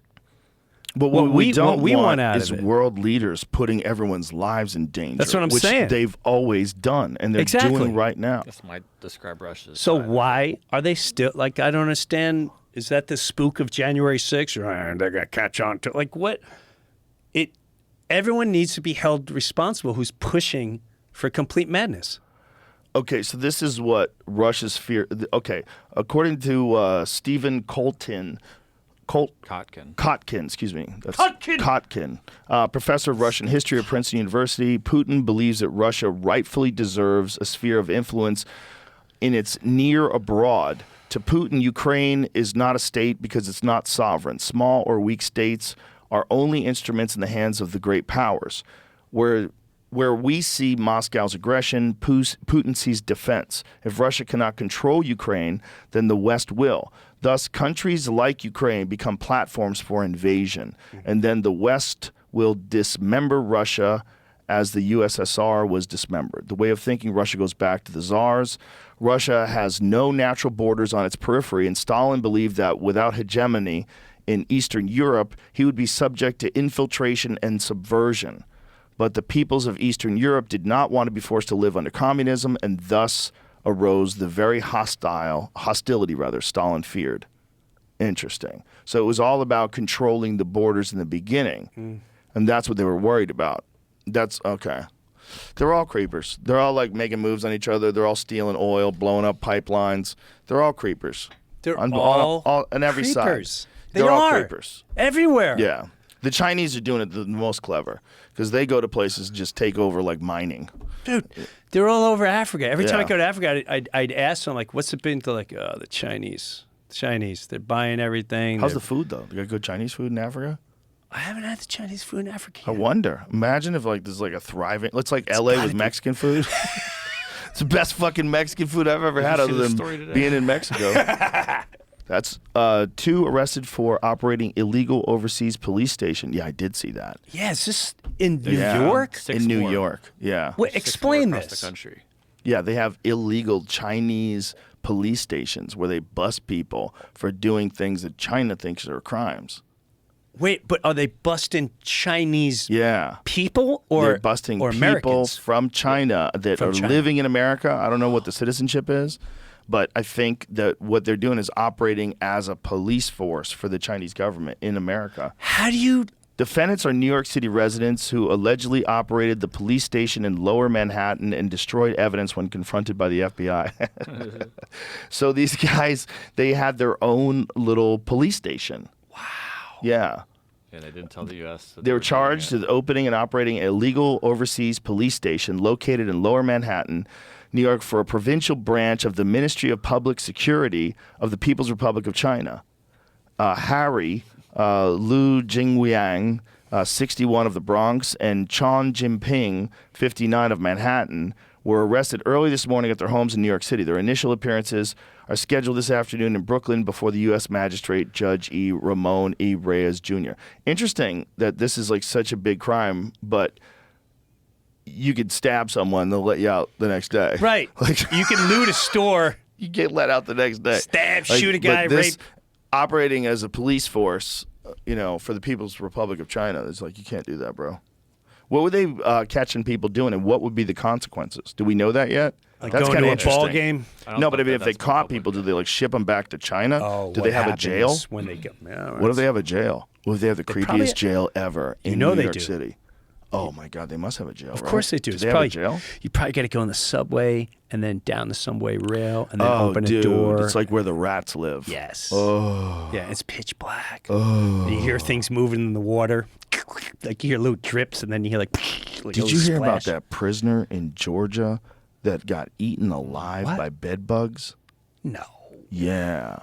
What? This dude wound up, he was in such an infested cell that, and this is in America. Oh, this is a prison. This is in America. Yeah, America.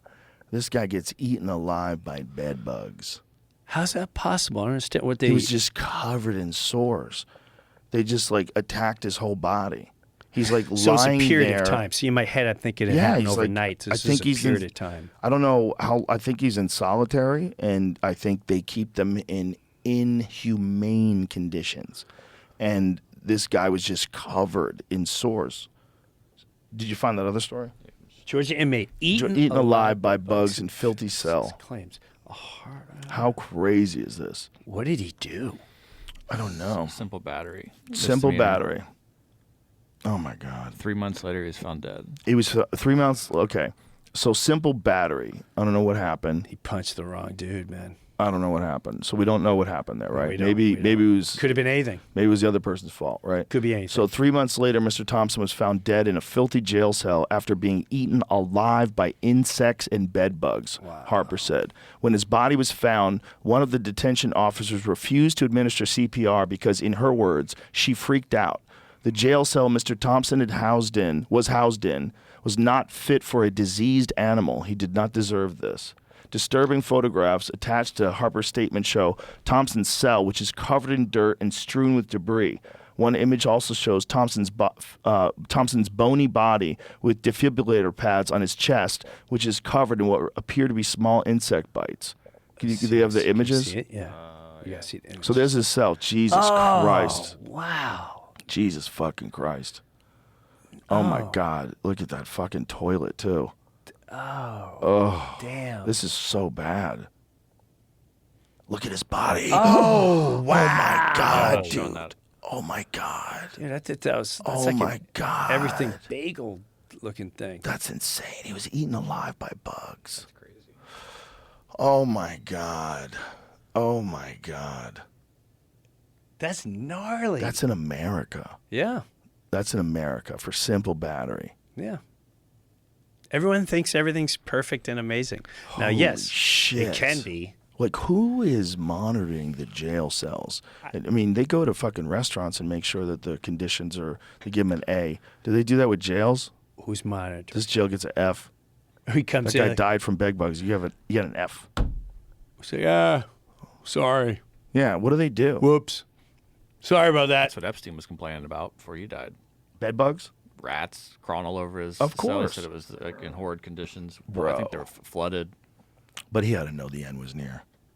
That guy? Epstein. Oh, Epstein. I don't know what the deal is there. Thank God they don't release that client list. What's up with that? I mean, why would you release it? I'm glad the wiser heads prevailed. Why do you think? What? You saw the list, right? I don't know if it was the list. Right, correct. You saw the supposed Yeah. list. I mean, someone must know. It bugged me out. It's crazy. It bugged me out. Look, it broke my heart.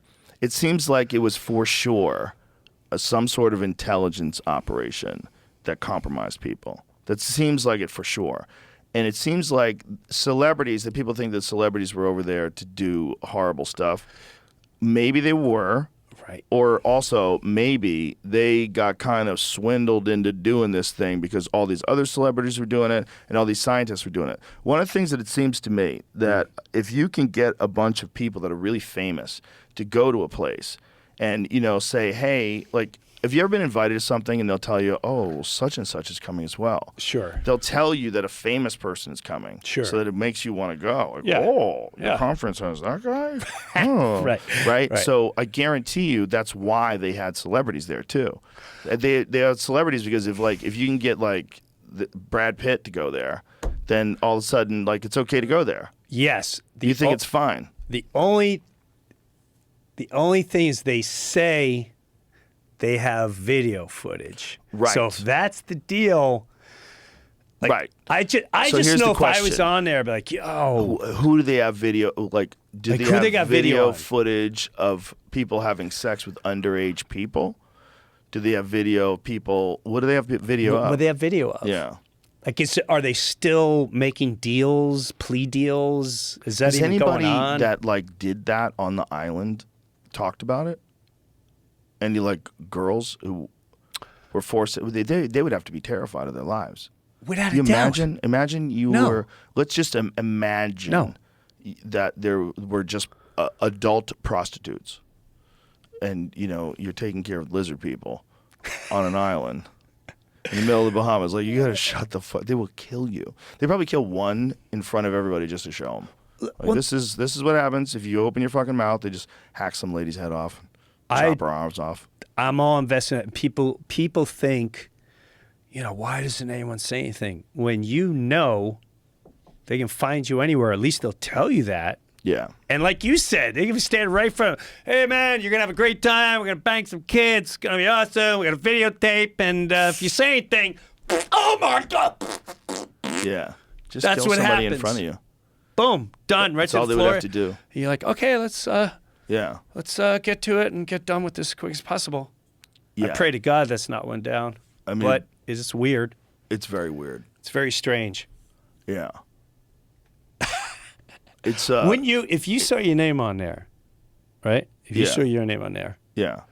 wouldn't you be barking at, well, I guess there's two ways. There's two ways to look at it. It's like, if I just ignore it, hopefully it'll go away, because you can't tell me every name that was on there. Somebody let them know. There's someone in their someone circle. had to know something was going on. But do you think that they knew like what the whole thing was? Because I think there was a lot of scientists that genuinely thought that this was a way to get this guy to donate money. And, he would donate a little money here and there and for these projects. And also, these famous rich scientists would go have this lovely vacation. So then if you get like actors, and then you got scientists, and then you get a few politicians in there, it like seems like just a cool kids club. We've been there. It seems fine. Yeah, been there, done that to a degree. And the fact that that's how they made this whole thing take place is really fascinating because it's so brilliant. It really is like some spy shit, and that's what it is. It's like they compromised people. And it's been going on forever. Yeah, forever, dude. It's got to be going on right now still. 100%, but it's got to be happening somewhere where you can get away with it. Well, I mean, even in the Disney film in Pinocchio, it's unbelievable the pub scene. What are you talking about? The new one? No, the old one. Yeah, in Pinocchio. I think there's a new Pinocchio. That's there is. Like Tom Hanks is in it. Yeah, it became in the public domain, so anybody could make a Pinocchio movie now. Oh, how creepy! That is creepy. So when did the first Pinocchio come out? Oh my God, it was probably like the fucking 40s. Okay, or something. Look up the pub scene. The pub scene in Pinocchio, and you'll remember this when you saw it as a kid. It gave you a creepy feeling in your belly. Let's see it. Pub scene in Pinocchio. He talks about bringing the boys to Pleasure Island, and then he starts whispering what happens to the boys, and the fox freaks out. He's like, oh, but, and he goes, no, they don't come back as boys. Watch it. Ooh. Right in your face. Ooh.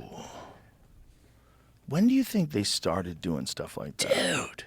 He goes, we steal stupid little boys. It's the pub scene. The tavern or the pub, yeah. And, these guys are all hopped up. They're like, oh, we're making it. Yeah, this is it. This is it. Why didn't think of And he still thinks we're his friends. Big ugly fat fucker just watching at the end. And Stromboli paid us. This doesn't sound right. Plenty. Yeah, this is right. Is it? Yeah. Yep. That shows you how low Honest John will. That's not right. Yeah, it is. This audio's fucked up. The audio's weird, but that I think is definitely the the audio's scene. weird, but like just let it play out for a second. Stoop. Right, Kitty? Maybe that's how they avoid copyright. So, Coachman, Yeah, it's definitely different audio. what Yeah. is your proposition? Well, Yeah, That's not different. it's Yeah, definitely that's not different the real- audio. that's not How different weird. Do you think that's to avoid copyright protection I on think someone YouTube? was fucking around is all. Oh, like someone showing that they can do voiceover? Maybe. I'm Yeah. really good at it. Could be right. This is my audition reel. It's like he's fucking audition. why- Oh, they're Fucking playing it fine. from. He's An playing it iPad, from an I iPad. wonder why it's. Here we go. It's great to be a celebrity, an actor's life for me. And the dummy fell for it. Hook, line, and sinker. And he still thinks we're his friends. And did Stromboli pay? Plenty. Now watch. How low Honest John will stoop. That's how low I'll stoop. Now, Coachman, So cocky. what's your proposition? Well, how would you blokes like to make some real money? Well, and who do we have to, No, nothing like that. You see?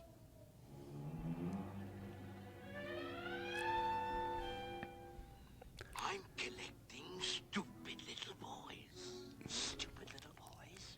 You know, the disobedient ones what Breuer give from school. Oh. And you see...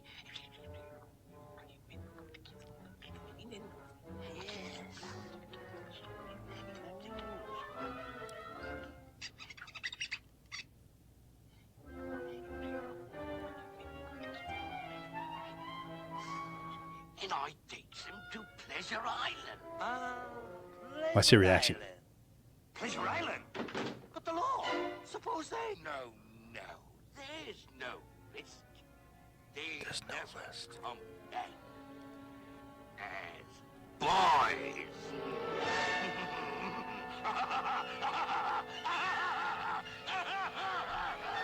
Now, I've got a coach slow leaving at midnight. We meet at the crossroads. And no double crossing. No, scout around. In any good prospects you find, bring him to me. Yes, Jesus Christ. I got plenty. What is that? It's so creepy because, like, what value are boys to him?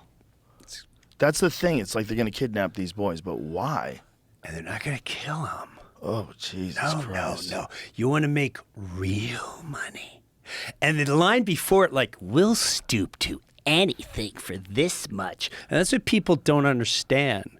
That power will bring the pure demonic devil out of you if that's who your God is. And this fucker was like, she's like, you want to make real money? We steal Boys. stupid little boys. We bring them to Pleasure Island. And then you see the fuck, he goes, Pleasure Island? So they must- and he goes, no, they don't come back as little boys. So you got to think, in 1940, when they're writing this, the guys that are writing this, they must have probably heard stories about children getting sex trafficked. They must have heard those stories because we've heard those stories. Yes. We've heard those stories as adults. Yes. Where there was always stories about some weird government in Italy, was it say, where the original story was written, the donkey is a symbol of stupidity.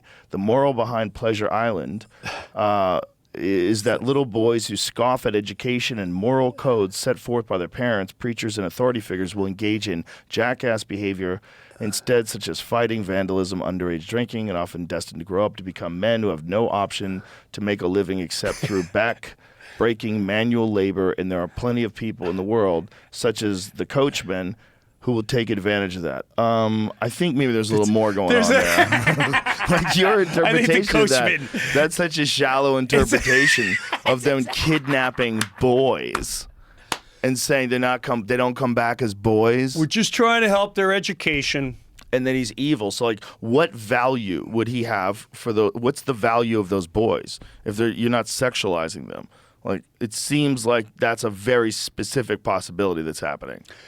Just very incredible that no one talks about that. Have you ever seen any of those documentaries about, like, government officials who get busted? Oh, yeah. It's wild, No, man.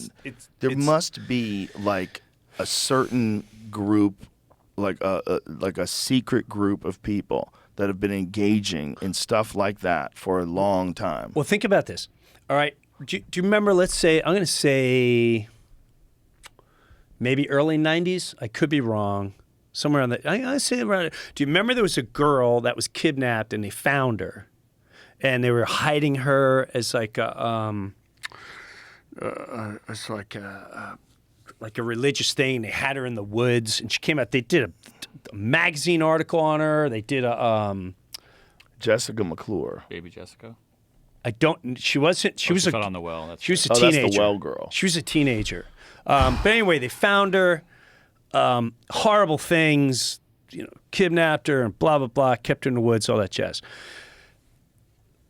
When you hear that a sexual predator, pedophile is a nice, very kind word for viciously raping a child. At the end of the day, you are viciously tearing apart a child's body, soul, and their being. Pedophile is too nice of a word to throw around. And so I remember 80s and 90s, you hear one person. There were guys in Ohio, people in Ohio, they had the girl, they'd had them tied up in the basement. Mm-hmm. This was huge news. Yeah. How many times in the last year or two, even just recently, 12 people caught sex trafficking and hey, Ukraine! Hey, gender rights! Hey, spy balloon! Why does that not get more attention? They'll scream, oh, these shootings. Yes, they're horrifying. But you care about children? Well, if you care about And children, you're just going to let an how about the article like children that are just coming in through the border? Did you see that thing that Carrie Lake tweeted? horrifying. Do you see what she tweeted? No. What, Carrie? Yeah. What'd she tweet? See, you can find it about today, about an 8-year-old girl that had been repeatedly raped. That they found all this DNA inside her from a bunch of different individuals. 8. Yeah. But we're gonna, and nobody, and that's, there's such a, The fucking border thing is wild. it's very wild. It's wild dark. because it's like, And they set it up with Trump. They were like, he's got him in cages and whatever happened, whatever. It made you just like, we need to go help the border. Just let, and that it was almost the setup for what's going on now. yeah. Like, just well, shut your face. There's, the crazy thing was when Trump said that actually Obama built those cages. yes. Yeah. And he did. Here it is. That's a precious crazy. 8-year-old little Oh, girl was God. found at our border with 67 different traces of DNA inside her. In Joe Biden's America, little girls get raped by 67 different men. Did you pay your taxes today? Perhaps some of that money could be sent to fix our border instead of whatever the rest of her. Ukraine. Or what, I don't doubt she wrote that. But We don't know if that's a true story. right. You know. I mean, all I'm doing is just reading her tweet, which Yeah. is if it was 6 different people, that's fucking insane. But you can't it's be one naive person, to it's think insane. something like that is going on. Dude, this is all insane. It's all insane that, like, there's people that live in such horrific conditions, they'll risk their life to try to come to America. Right. I mean, that's where everyone's tugging on your heartstrings, because I get it. I get that part of it. But if you're just going to, like, let people pile into the country, then people are going to keep coming. They're going to know that they can pile into the country, and they're going to make it through there. And along with them are going to be some despicable criminals. So it's not just, people that want a better life. It's definitely people that want a better life. Also, definitely despicable criminals. And those make it into America with no way to stop it. And unless they get caught and sent back, and there's no real consequence to that, what happens? You get sent back? Okay, I'll try again. And they go back and forth. Do you think the natives are laughing? Native Americans? Yeah. And what I mean by that, you think they're like, oh, I'm sorry, what's going on with you guys? Getting invaded? You getting invaded? How weird. That's a bummer. Yeah. Huh. Are they carrying smallpox? No, then I don't want to hear about it. You got off light. Yeah. Oh, what? They're like working and stuff? What are they doing? Did we ever figure, they think that smallpox, we brought smallpox to the Native Americans, but the Native Americans might have given syphilis to us. That might have been how syphilis made its way back to Europe. There was like 2 different kinds of syphilis. They think one of them, I think they're saying, might have come from them fucking animals.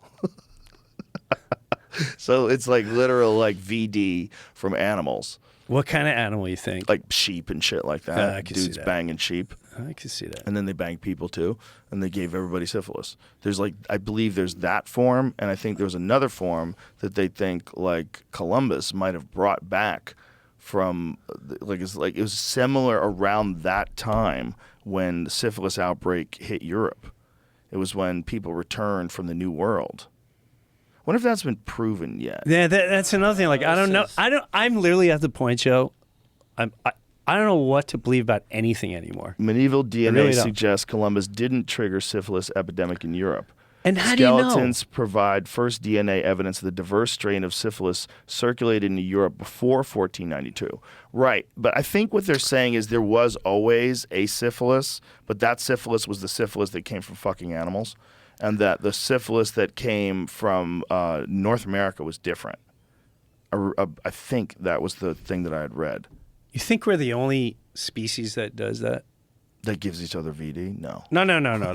like inter-animal. Like, is a zebra going to check out a hippo? There's many videos of like chimps skull fucking a bullfrog. Chimps would take a bullfrog and go, just suck my dick, shut the fuck up. It's so crazy. It's so rude. And you imagine this poor frog. This giant chimp dick is just getting stuffed into your little frog mouth. Like, holy fuck. Imagine if that's your life. A chimp with this vice-like grip takes you and forces your mouth open and stuffs his cock inside of it.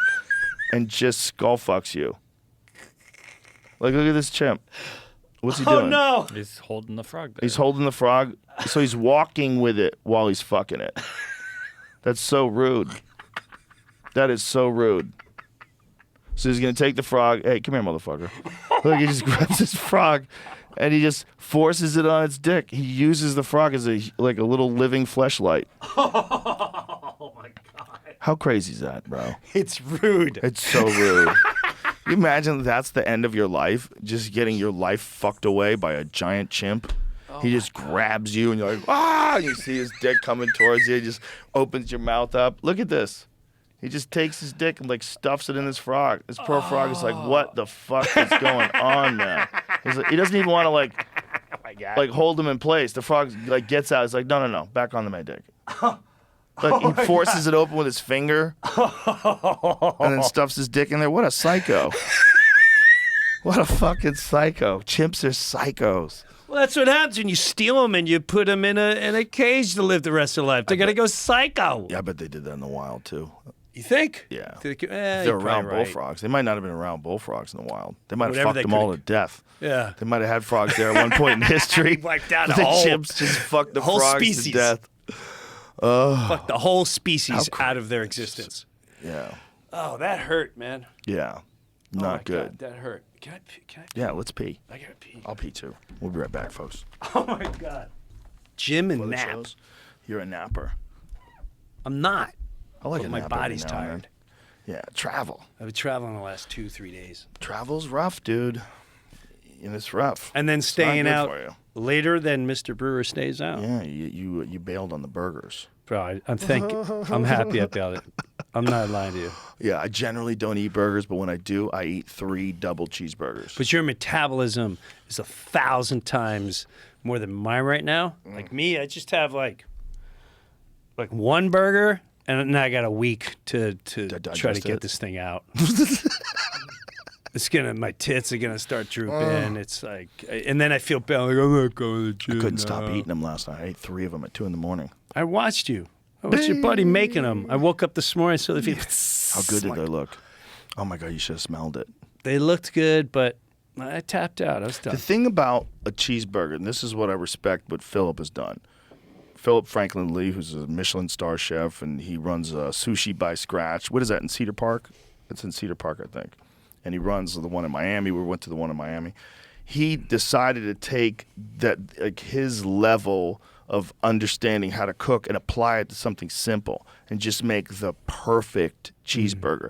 And this experience, what I had, this is the best ever. This is right last when night. you're really hungry, yeah. Because I'm literally hovering over the grill. So Philip is cooking for us. He cooked for everybody. Yeah. We're all hanging out. We're watching him do it. I'm smelling it. I'm the whole thing. I'm documenting it and sniffing it, and then I ate it. It was fucking amazing. You're panting. Wagyu burgers, so they're very fatty. Then he puts the onions on it, and the fucking jalapenos and Butter the roll? pickles. No, he uses like this mayo that has like hot sauce in it and stuff. Yeah. You fucked up, dude. No, I didn't.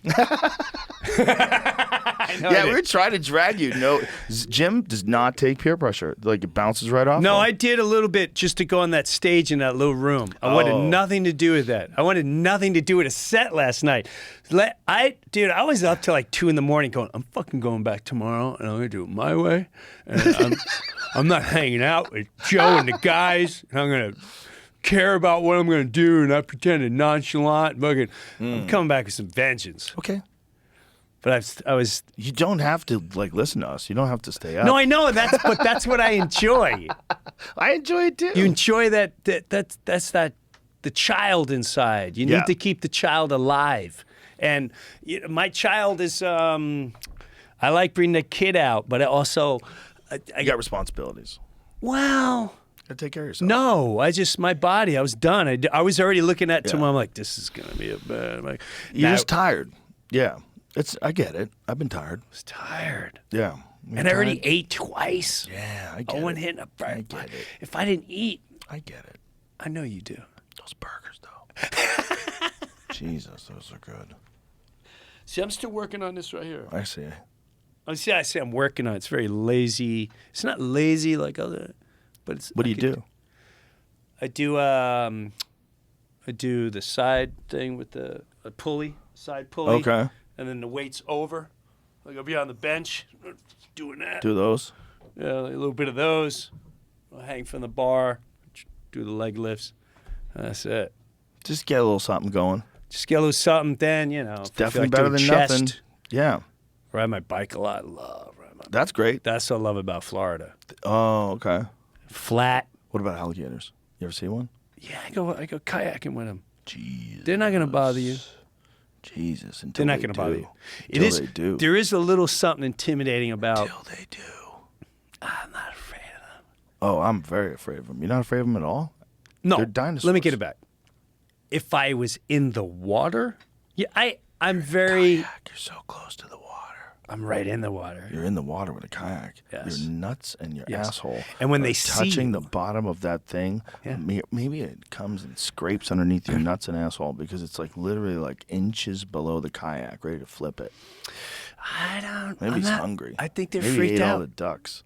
He might. I don't think so. He's hungry. And when they're pissed at you, what they'll do is they'll go in front of you, and then they'll slap their tails, and then Oh, no. and then they'll submerge. Oh my God! What if they slap their that's- tail and it fucks your kayak up and it starts taking water? Well, then I got to start swimming.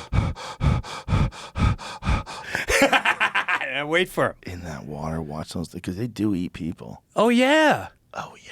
they took one out. It took an old lady out. Yeah, that was in South Carolina, right? Wasn't it? No, I think it was Florida. Was Florida? Yeah. It was it's an old probably- people home. She had no chance. Oh Jesus. It was horrible. Christ. Dog Old- lived, She had the died. dog. She tried to save the dog. It was over. Oh, that's right. Old people home and your neighbor gets killed by a dinosaur. You're watching it. You're watching it. Horrible. I feel horrible for the family. I apologize for even bringing that up. Make it to 86 and get taken out by a fucking alligator. By a gator. Out of all the things you've seen. Florida's so crazy with that. It's so Dude, crazy. there's a that- rattlesnake in front of my house. do you know that Florida in the Everglades, 99% of all mammals are missing? Yes, you told me that from the Pythons. pythons. You can now hunt 99%. pythons. Anyone can hunt them. What is this guy doing? Did you see it in the corner? Watch Alligator? the corner. Where? Oh, right there. Right there. Oh, it's coming towards him. It bumps his kayak. Yeah. Oh my God. Wait, Look wait, at this. I don't Look, see him. Look. It flips him over. You don't see it? Do that again. Do that again. Look, it's coming right in the left-hand side. Watch. It's right here. Oh, Watch this. Here it comes. It's right oh shit. Oh, fuck. And now you're in the Go. water. Keep it going. Keep Wait it a going. minute. Yeah, wanna see keep what going. I happens. want to see what happens to him. there. It's fine. He's fine. That's how we got the video. Oh, that's true. They didn't find us on a dead body. Yeah. That's what I'm talking about. Get it? Like I said, I just did that earlier. See, well, I'll be. That's where you got that from. I didn't get it from that. Well, I'll be I honest. haven't seen with that you. before. Well, I'll be honest with you. Behind my house, It's monster soup. there is monster soup. I do go kayaking in the monster soup, That's what it is, dude. but they do have. Oh my God, was it mangroves? Right, so they get these mangrove tunnels, Swamps. and everyone's like, "You should go in the mangrove. You can make it all the way to the bay towards Naples." Or not. And I'm like, I'm not. That Fuck that. I feel better in the open water because I feel like the gator's less threatened. But where that guy was, I don't know if I Yeah. can do that. I don't He know if I thought that can. that was like an invader. That gator thought that was an invader. And if it's mating season, Right. that's Oh, another Jesus thing. Like he's Christ, Jesus Christ. right. He's gonna take you out. Look at that. Is that the same guy? No, this is just close encounters on a kayak. Oh my God! Yeah, that's a big boy. There's no reason to be that close. Bro. Why is he hovering there? Fuck those things. Because he's an asshole. Oh, that's not even. Dude, that's a paddleboard. Yeah. You got to be out of your. Oh my God! Bro, that alligator's an asshole. Just chilling. Fuck that. These people are crazy. They're crazy. Why would they do that on a paddleboard? Those things are so unstable. All right, now is this guy coming to us? Is this on the? These are all close encounters. These people are crazy to do this. Yeah, this guy's I've got one of those. Oh, the, it's fishing in one of those things. the Those Hobies? things look fun. the Hobies where you do it. You pedal with Yeah. your legs. Those look dope. They're so Oh, amazing. Jesus This Christ. doesn't seem good. Oh, my God. He's going to have a gator under there. Oh, shit. Yeah. I bet he thinks he's got a catfish. Right. He's And all as he- excited. Yeah. And as he pulls it up, he's going to see a gator. I think he did it. It did a weird stutter. Oh, shit. Oh, my God. I missed it. Watch the mouth. Yeah. Look at this. Oh, wow. Bro, that's a huge gator. Look at the mouth. Wow. Oh, my God. Don't do that. Oh, my God. Bro. All right, you got me double thinking the kayaking. Good. Thank you. And I've been in there a couple I don't want to times. lose you to a python. Have you seen a python? I've not. I've seen a rattlesnake. Now, there's a guy that I started hanging out with that hunts pythons, and he wants to bring me on a python hunt. You have to go. I feel like I have to go. I feel like you have to go. I would go. See, I'm doing things I never thought in my life I'd be doing. Like I told you, like the hunting. I'm Yeah. hunting for turkey. Hunting turkey's a good one. I feel like I cheated, though. Why? The guy was so good. Like, meaning, Oh, the call and the turkey guy? yeah. Oh, yeah. It was that guy, Mike. I told you. Mike. Yes. He was so good. What's the last name? You knew him. Yes. Mike Waddell. Yes. Yeah. Mike Waddell's a world famous hunter. And that's what you said. You're Yeah. like, so, but, you know, when he sets up the two You couldn't girls. have gone with a better guy. You couldn't have gone with like a more qualified, more knowledgeable hunter. And that's what, he was incredible. And Guy's great. Conservationist, very knowledgeable. He's great. I had an incredible time. Where am I going with this? Shot a turkey. It was easy. Yeah, before Just the went with turkey, him. though. I was I talking think he took about- Theo Vaughn turkey hunting too. Didn't he take Theo Vaughn hunting? Yes, he was right after Yeah. me. Theo Yeah, landed That's perfect. as I think. Turkey's a good he thing to was there the shoot next because you day. don't feel bad for them. I don't know why.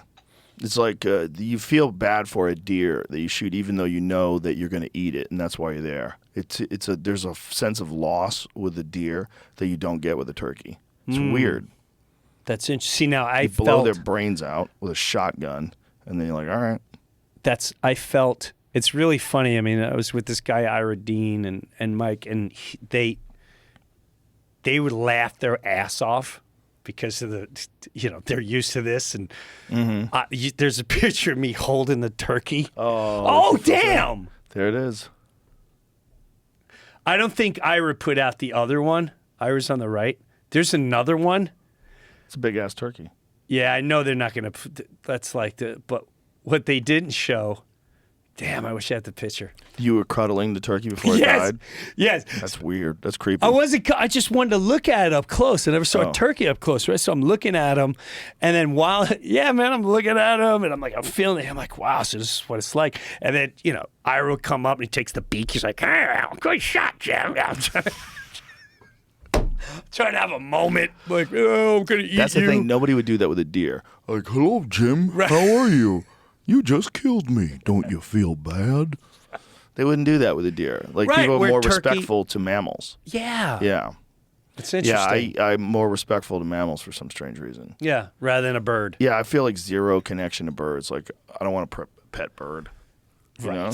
Right. Pet right. dog, pet cat, even pet weird pets, like pet horse. I get it. Yeah, I get it too. Yeah, but like a pet snake, the fuck are you doing? Oh, that's You got a monster that lives with you. The You got a sweetest. monster that you feed. That's all that is. That And they is a size you up. heartless serpent. Yeah, they size you up. They size and the you only up. reason why they're not eating you is because you're not big enough, or they're not big enough. They're not big enough. Yeah. And if they grow, but this is what I was talking about. The python hunting. I think in Florida now, anyone can hunt a python, and you get a prize too. Like you get money, and you get serious money. I don't you know if ever it's see like the $1,000. What? Did you ever see the video of the guy? There's something wrong with his ceiling, and they're pulling on the python. ceiling, and the pythons Yes. were in the ceiling, and it collapses. Yes. And you see like 3 or 4 pythons Yes. are in his fucking ceiling. And they're huge. Huge. You're like, Huge. where the fuck is that place? And how do I make sure I never go there? Where was it? Malaysia. Holy shit, Malaysia. Watch this video. This is so crazy. Oh, God. Look at this. Look at the size of them. Bro. How many is there? There's 2, 3? There's the tail. That might be It 1. says 3 all over 10 3. feet long. 3 all over 10 feet long in the fucking ceiling. Even when you get them out, how are you going back to sleep? How do you go back to sleep You're never after going that? back to sleep, and you're not getting them out. They obviously have nested up there. Oh, my God.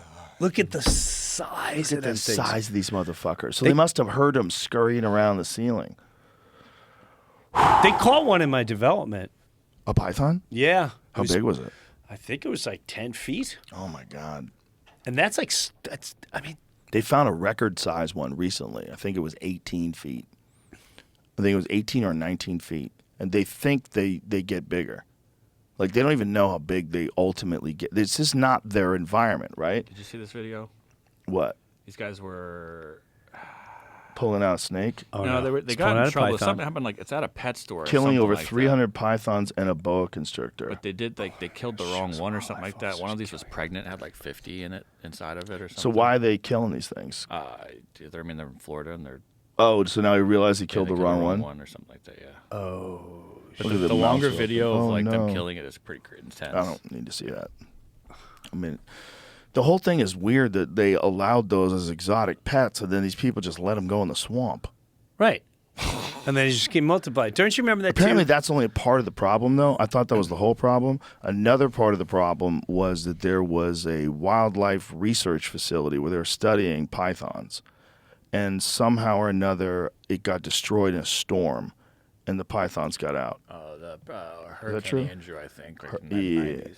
Was that so? Yeah, so that's also part of the problem. So some of it is exotic pets, and some of it is these ones that they released from this research facility. But it's more mind-boggling to me how just a couple can turn into completely taken over. How They does that? took over everything because they're invasive. There's nothing knows to fear them. But even when they're little, don't you think?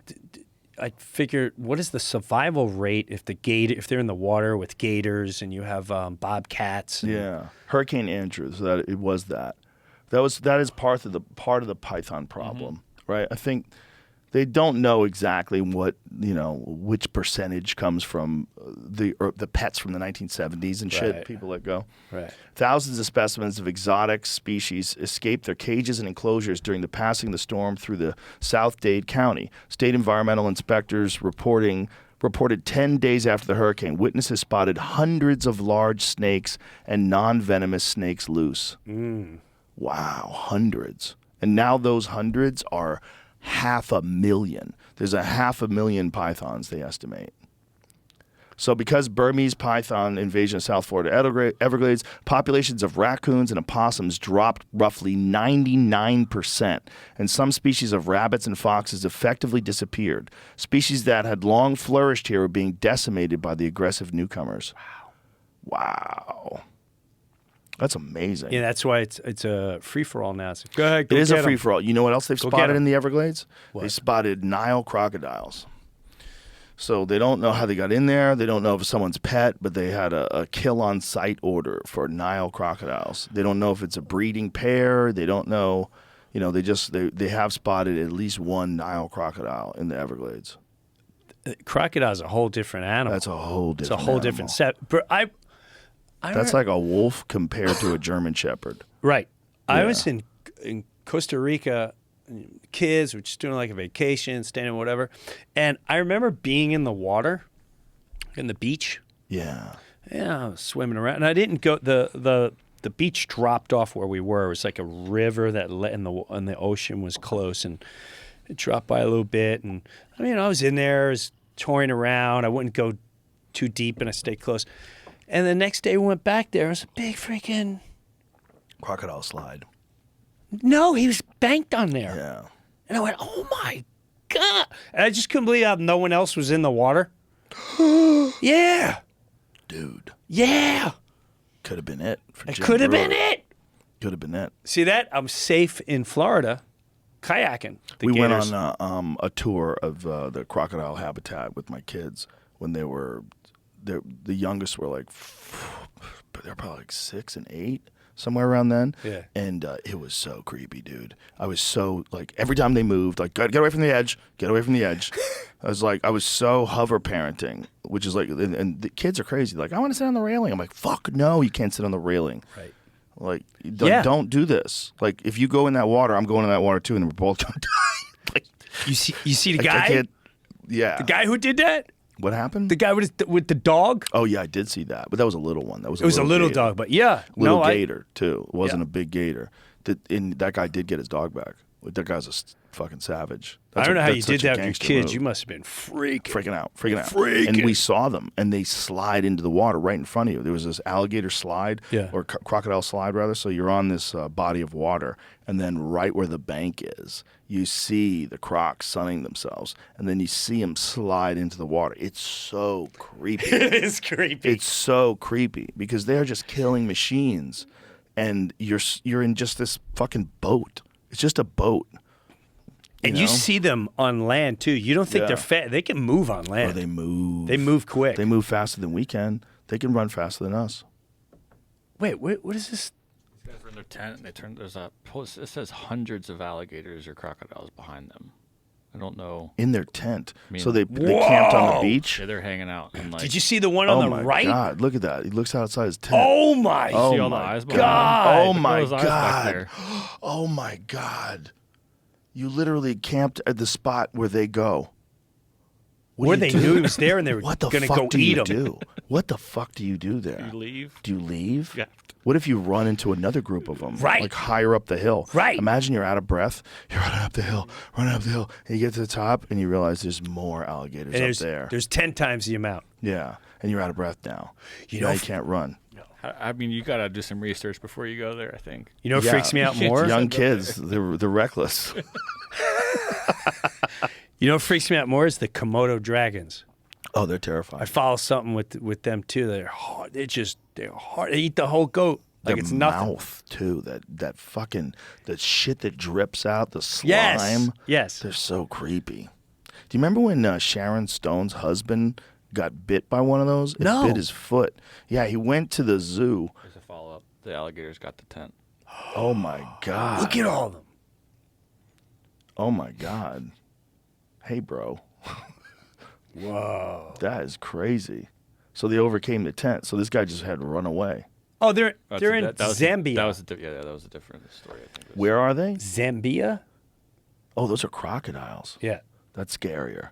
That's way scarier. Brazil. Also, those are caimans. Wow. If it was, well, where was he? Was he wasn't in Brazil. He's Brazilian. He's Brazilian. He's yeah. Brazilian. So where was he doing this? Does it say? Camp didn't work out very well. I feel like I saw it. Does it say at the top? Well, Africa. this says this Africa. clip comes after a British team. Okay, This it is says- a different thing. This is different down here. Okay, that's a different story. Yeah. So go up to the very top. Didn't Does it say where it That was? didn't say. It says, waking to find a nest of crocodiles invading his tent. Honestly, it seemed to me they looked like alligators. Can I see that again? I'm not sure if those were crocodiles. All of them are fucking terrifying. Does look like alligators. They look to me. like alligators. Can I see they got the, the round nose? the video again? So here we go. We have to watch a Ray-Bans ad. This This is his ad. Oh, this is his TikTok. I don't know. Yeah, it gave Oh, me- you're never gonna find it. gave me a Yeah. bad link. It won't. Where did it go though? You had it before, right? I just hit. It was playing on the other. Refresh that. Oh, there it is. Okay, let me look at those. That was it. Yeah, those are crocodiles. Aren't they? Or no, they're I alligators. don't know. They look like gators because They look like their alligators. snout is yeah, round. it's round. They look like alligators. Huh. Either way. Anyway, he fucked up. Whatever up. they are, it's not good. No. It's not good. One of my favorite stories I heard about an alligator getting a guy was his cops were on a high-speed pursuit with this dude. He had a stolen car, and I think it was a stolen car. Anyway, he gets to a bridge and jumps off and to try to escape and jumps into the water and immediately gets killed by a gator. Boom, done. Like literally landed next to one. And he's like, oh, free lunch. Snap. There was a guy in Florida. I think he was on his bicycle, and he like tripped, like lost thing, and he rolled. Just perfect place, right with the gator. Snap. The gator got him. I don't think he killed him. Oh, I think like he tore his arm. Probably freaked the gator out. Well, yeah, the gator's just hanging out. All of a sudden, here comes his tumbling. Jesus Christ. But yeah, I think about that too because where I take my bike out, is the water's got gators in it, and I'm always like, okay, maybe I shouldn't mess around. How many Florida Panthers are there? Are they common? I saw a nice video the other day. This guy was turkey hunting, and this panther didn't realize he was there, and the panther's just walking right by him as he was turkey hunting. He's like covered in camo and shit, and this turkey's like, this panther's walking by his turkey decoy. Yep, I think that's more in the Everglades area, and because a lot of Florida's getting built up. Yeah, like even where I'm at, I can't believe so many people moved there. So many people. How many people turned Republican? It had to be more than 1 million. I think I saw something where, like, the ratio too was like 80 to 20. Like Florida of the people is the that moved most to Florida. red state. Yeah, like 80% or 70%. Look how renters did. DeSantis did in the last vote. I mean, he just destroyed it. Destroyed it. Like that is a red state now, and it's like the most sensible version of how to handle that pandemic, and that's people don't want to admit that. They want to think that there was something wrong with what they did. Like I had this conversation with this one guy who was talking about all these cops that died of COVID, and it's the biggest thing. Like they're handling it so poorly. Right. I go, no, it's because the cops are fat, man. Like we all know the true story about that. We know that. I mean, everybody knows fat cops. That's the problem. Is like that shit's really bad if you're obese. There's also what's that, Jamie? Barely won. This last one? What year is that? 2018, I guess. No, that's that one he barely won. He barely won when he got in office. Yeah, and then the other guy the last one busted. Yeah, that's 2018. Go to the 2022. Yeah. So in 2022, though, I think he won by like 65% or something wacky, which is very rare. He crushed. I've never seen a state. There we go. Oh yeah, my. 59%. Wow. Yeah. Orlando. The other guy got 40. Wow. Look at. Yeah. That's big. That is really big. It's a big change from 2018, that's for sure. Well, it's a new refugee camp. You get a lot of people from Chicago are fleeing there. A lot of people from Chicago. You got Californians, for some reason, going to Naples. Did you see that video from Chicago where those kids just ransacking? They ran up to that white lady in front of her apartment and just beat the shit out of her. Horrifying. It's so crazy. Horrifying. That this is happening in modern 2023 in Chicago. Right. Can you imagine? Giant groups of kids just beating a lady up for no reason. Because she was white. Let's not. But imagine that. She's a white girl. Yeah. And the look on her face, she probably has never even seen a fight, let alone been in a fight. Sheer complete terror. And beyond they just beat the fuck out of her. There's all hands of all different angles just beating you. And what is it at the end of the day? What sparked it? What created that madness? What brings you to the state of I just got to beat someone because they look like that's madness? It's also a recognition that law enforcement has lost control. Like the fact that they can do that and they think they can do that as little kids. There's like young teenagers doing this, smashing windows and meeting up in groups of hundreds. Like what do they do? Are they organizing on social media? Like what are they doing? For Is sure. that what they're doing? Yeah. It's happening lots of places. And how is no one stopping that? How's no one stopping it? You don't see the organizing on social media? Yeah, it's crazy. With everything that's seen on your phone, they don't see certain things. Yeah, how do you not see that? Come on, man. But I don't think the way the policing is in this country, the way the people have lost respect for law enforcement, it's all that defund the police shit has real consequences, and that's one of them. You're seeing it right there.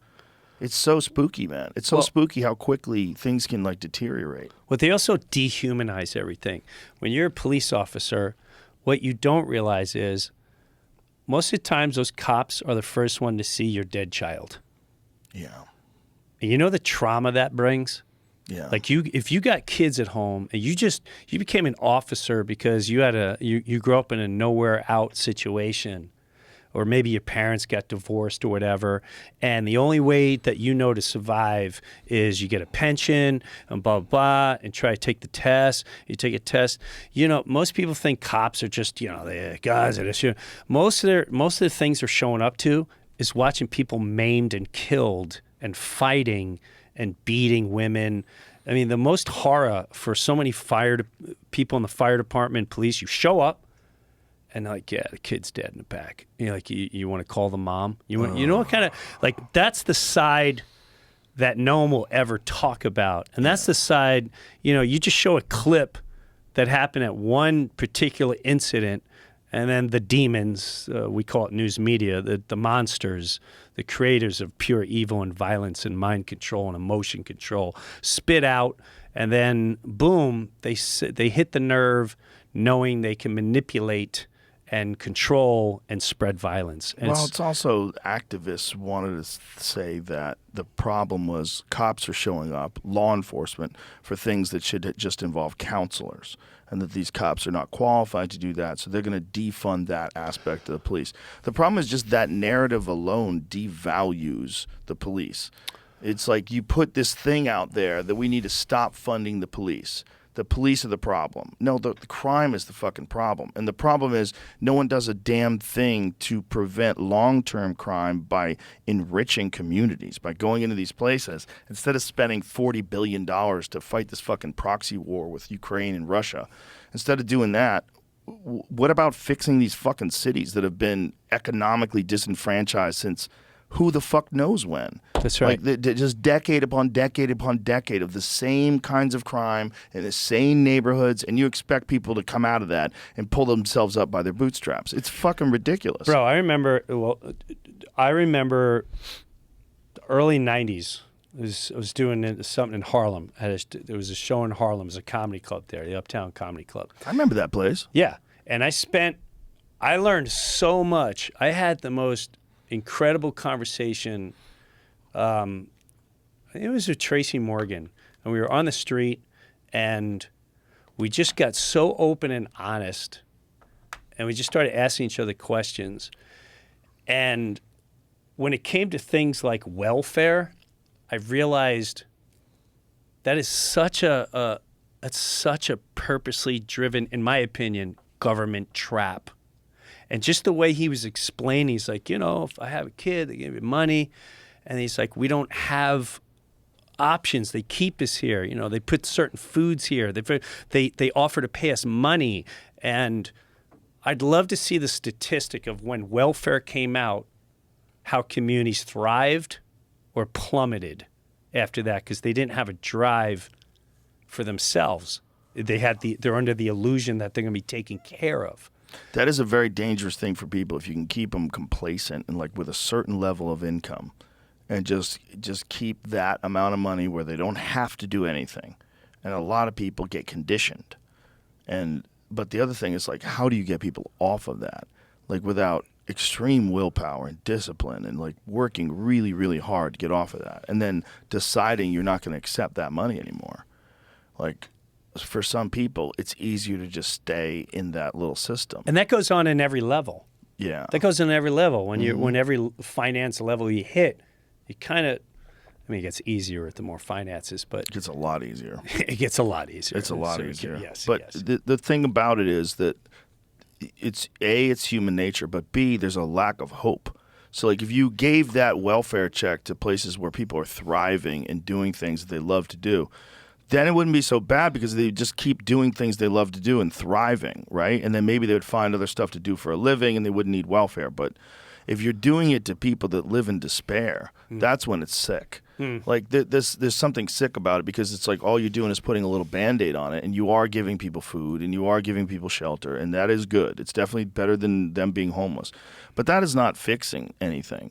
And the only way to fix it is to give people hope. And you can't have any hope when you live in a community where like everything's fucked, where like everyone's drugs run rampant, violence, gangs, liquor store, everything runs rampant. Yeah, and that's the real problem. The real problem is people have a lack of hope, lack of positive role models. Everybody that you know is either involved in crime or the victim of crime or avoiding crime, or it's like you're just dealing with constant violence and crime. But give me your money, and I'll go fix Ukraine. It's crazy, right? It's like, how do we not address these problems in America? How do they, like, whenever the debates come up every year, it's the same thing. It's the same thing. Pro-life, pro-choice. Yeah, they're like, we're going to get jobs. Like, bitch, what you are not. We have created so many jobs in this administration. And we're going to do so much for the military. That's one thing I love about the new Twitter. When anybody posts something, even from the White House, it gets fact-checked. And the White House has had to pull tweets because they're just bullshit. Thank God. Thank the baby Jesus. Thank The God. baby Jesus. Yes. Yeah, thank the Thank you, baby Jesus. Thank you, baby Jesus. Tom Cruise, use your witchcraft. Bro, it's one of the greatest movies of all time. Talladega Nights. He is funny. Bro. He's funny. Will Ferrell is funny. He's so funny in that movie, too. How have they not done Talladega Nights 2? Someone please help me out. He would go into character and stay in character. Oh, yeah.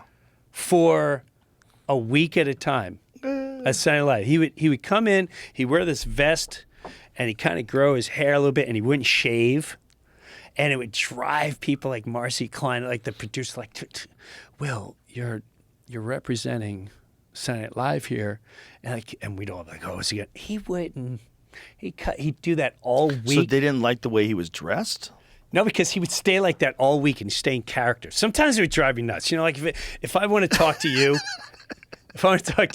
and every time I see you, you're like, hello, I don't Jim. know. Good to speak to you today. Will you be sailing with me this winter? Correct. And I go, Joe. You go, I don't know who this Joe is, but I will seek him and tell him you're looking for him. I read a story once where John Voight and Angelina Jolie were having a phone call, and in this story they were saying that they were talking in character the entire time. Like they had a conversation in character. I've done that with my daughter. For We cook fun. on Sundays and we do for fun. Oh, these two. Well, these two, they're wacky. They're not funny. Like neither one of them is funny. They just did it for the sake of doing I think it. they were doing like acting exercises on the phone with each other. They were talking in character. Exercises, that word. Just acting exercises already makes me crack So up. part of me is already questioning me being critical of this because now I'm thinking, but they are professional actors. And would that be fun? Because you're kind of working with your daughter then. You're like working on a little exercise. It's like if you were a painter and you painted a thing with your daughter. Is that weird? Like, why is it weird? Like the only time you talk, you should have to talk like normal. Yeah. Why shouldn't you be able to talk in character? I think it hides I'm mad emotions. at myself. I'm mad at myself for being upset at them. I'm looking at it, I'm like, why am I being so critical of that? They're literally professional actors at the highest level. I mean, he was in fucking wasn't he in what was John Voight in that one movie with Dustin Hoffman? Oh my God. Midnight Cowboy. Oh, I don't know if I saw that. Dude. If I did, I don't remember it. Dude, that's a wild movie. Was that Midnight Cowboy? Was that it? Yeah. That's a wild movie, man. That's a movie about like these street hustlers from like the 1970s. Oh, wow. Yeah. Maybe I did see Yeah, this. John Voight played like some street hustler in New York City. And, I've had to have seen this. oh, it's a great movie, man. It's like HBO, Yeah, early it's- 80s. Oh, no. 69. Oh, damn. Yeah, it's a 1969 movie. Oh, wow. God, I haven't seen this in fucking 20 years. Maybe more than 20 years. I need to watch it again. Did you ever get into Westerns? Love Westerns. Clint Eastwood? You know what I love? The Unforgiven. Because that's the most realistic of his Westerns. That's when he's like an older guy, and it's Morgan Freeman and him and Gene Hackman. Oh, my God. It's like, I think that's the best Western of all time. Is that the one that opens up and it's like, oh, no, not No, thinking of it's- the way Metallica opens This up is their like their concert. this is what it is. It's like he did all those spaghetti westerns, which were amazing, Yeah. but then he went back and did a real movie on what life in the West was like. So instead of it being sort of glossed over spaghetti western like he did Yeah. with The Good, the Bad, and the Ugly and a lot of other things, this one was like horrific, like really probably accurate as to how brutal life in that time period was. What did Gene Hackman play in this? Gene Hackman was a sheriff. He was like a fucked up asshole of a sheriff that Clint Eastwood winds up killing. Spoiler alert. I've seen this, but I have to watch this again. I remember him. Yeah. He dude, gets killed. It's a heavy movie, man. It's a heavy movie. The boy gets killed. He goes on the. I remember this. Well, This kid. Clint Eastwood was an assassin when he was younger, and he got married and had a family and turned over a new leaf and was running a farm. But he was raising his kids, and they made him an offer to kill some people that had killed somebody. And so he needed to because his farm was falling apart. So he goes back into action. But it's believable. It's a really good movie. It's like it's so different than the style of movies that he used to do about westerns because he flipped it on its head and made it. It's a horrific. It's not in any way glorified. Like nothing's glorious. The people are cowards. It's like they're human. Everything works and he's like reprehensible. He's a complete sociopath that has no problem. Just a psychopath has no problem killing people. It doesn't raise his heart rate at all. That's one of the reasons why he's so good at killing people. He never freaks out. It's right. Like he's calm in the face of everything. Boom, and everybody's like stumbling for their gun. Oh Jesus! Boom. Right. And it's believable. It's so creepy and it's so good, man. It's a fucking great movie. I'll have to watch that again. I got into actually I started watching on a plane because I don't watch a lot of TV. What is the series where I'm the worst at this? It was a Western, and they're settling, and they're bringing like these people from Denmark or they're Dutch across the country. Oh, Deadwood? Yellowstone. The early Yellowstones. So like not Yellowstone, but the earlier ones, like the 18, whatever it is, and there's like 3 different Yellowstones that are running now. Well, I want to say this one was more recent, and it's the guy. You know the guy in Casino that runs? He goes up to De Niro. He's like, I really like you to get my my nephew to work again. You know that actor? Mm-hmm. What's his name? Do you know his name? God damn it. He's in this movie, and he's like taking them across the whole country. So it's a movie. It's not a show. I'm sorry, it's a series. It's a series. But I got hooked on this thing because there was some raw stuff. So is there. it a Yellowstone, one of the early ones? Is it the show with Josh Brolin called Outer Range? I got to see what it looks like. It could be. I think it's Yellowstone. Dude, there's so many Yellowstone. That Taylor Sheridan is a bad motherfucker. This is Outer Range. That guy has put Josh together Brolin some on that. incredible shows. No. Outer Range. Sci-fi Western? Josh No. Brolin is the fucking man, dude. That ain't it. I love that guy too. He's great in everything. Josh Bowen? Brolin, Roland. I don't know. whatever. Yellowstone, Kevin Costner. It's not the Kevin Costner one. Oh, the Kevin Costner one is the shit. My wife was watching. I watched a couple of those. That's another good movie. Wyatt Earp. Wild Oats, yes. This is a Wyatt Earp. sci-fi That thing, there, too. boom, boom, right? It is this one? I feel like this chick was in it. This one? Yes, that one. Wait, go back. Yes. What is that? Up there. That. Oh my God. 1883. So yeah, that's the Yellowstone prequel. That's Oh, like my- the early days of Yellowstone. I've heard that's amazing. Oh my God. Yeah. That one, maybe because I was on the plane, I was completely that. That's Taylor Sheridan. That's the same guy who did Yellowstone, right? He did that as well, right? Dude, he's the fucking man. This was so like you can wrap your head around and go, oh well, this makes more sense how it all went down.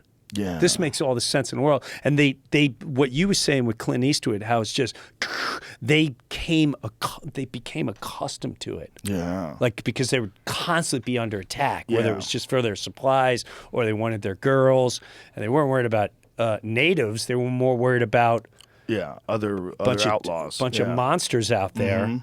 And Yeah. oh my God, That makes more sense. It was so good coming to steal your cattle or coming to steal your The horses. Wild West, man. I mean, that's really what it was. And those people made it across the country. There were so many fucking bad people.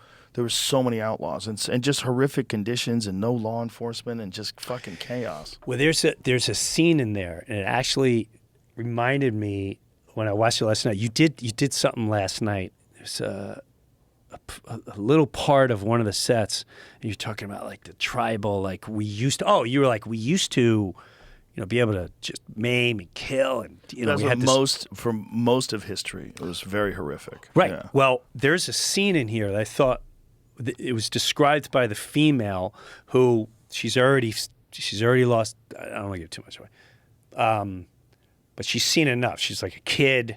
She fell in love, but towards the end, she falls in love, and this guy's protecting her, and she's describing like almost what a turn on and the power of this guy. He's like the aggressive, revengeful anger of him just hatching this other guy, and you don't even feel bad. You're like, you know what? fucker deserves to be hatched up for what he did. And it's just, and she's watching, and this becomes the norm. Just boom, and she's like, Killing someone with an axe. gosh, took him out. Holy shit. Took him out. There's something about axe murderer. It's like a very specific kind of murderer. So barbaric. Because they literally, it's the only kind of murderer where you have a definition. Like you have that word connected, like axe murderer. No one calls you a gun murderer. That's right. But an axe murder is a very specific definition. Yeah, that's interesting. It is interesting. Knife it's murderer? So no. Poison murderer? Nope. Axe murderer. An axe murderer is a specifically brutal way to kill someone. And it's terrifying for people because they don't feel like they could do anything about it. Someone's coming at you with an axe, like, Jesus Christ, you don't have much room for error. I've seen videos, but I know I'm not going to be able to pull it off under pressure. Yeah, dude, it's too scary. You're supposed to get close. Yeah, good luck with Yeah, that. right? Get close. Good luck. Yeah. Good luck. But the way she describes it, it reminds me of what you just said. It just becomes something. Yeah. Well, that's how human beings existed for thousands and thousands of years. They existed in these. I mean, when you go back and listen to accounts of history. How long do you think that lasted to? And where did it last to? Like, did that last? Was that going on when they were settling here? I have a very specific explanation for it, I think. Oh, yeah. I think it has to do with the Younger Dryas impact theory. I think that human beings, especially in Africa, had achieved an insanely high level of sophistication. What they had done in Egypt is still, to this day, one of the most confusing things that anyone's ever been able to accomplish. And the fact that that these people were able to accomplish it 4,000, 5,000 years ago or more. They don't even know really how old some of that stuff is. I think that when the asteroids impacted and the ice age ended, and there's a lot of evidence of this, like physical evidence all over the earth, that they were smashed by asteroids. I think it knocked human beings back into the fucking Stone Age. And I think the people that survived had to survive in the most brutal and barbaric conditions, where society was completely eroded, where it was just chaos. Most people were dead. And you survived if you were underground. You survived if you had gotten into caves. You survived if you had accumulated enough resources so you could make it through whatever amount of nuclear winter exists, from pelted by giant rocks from space that literally ended the ice age and killed 65% of all the megafauna in North America. 65% of all the mammals died off quick. Whether it's woolly mammoths, saber-toothed tigers, 65% of them just got wiped out in a very short period of time. Probably because there was no food left over, probably because a lot of them got killed on the initial impact and through the floods and all this shit that happened when the ice caps melted. And I think that the reason why people were so barbaric 3,000, 4,000 years ago, I think that's the ancestors of the people that survived that disaster. And I think they had to be monsters. I bet the early days there was a lot of cannibalism. I bet people did whatever the fuck they could to just exist. Yeah. Right after the impacts, whatever people were left, I bet there was very few people left, and I bet their lives were hard as fuck. I think that still exists to a degree.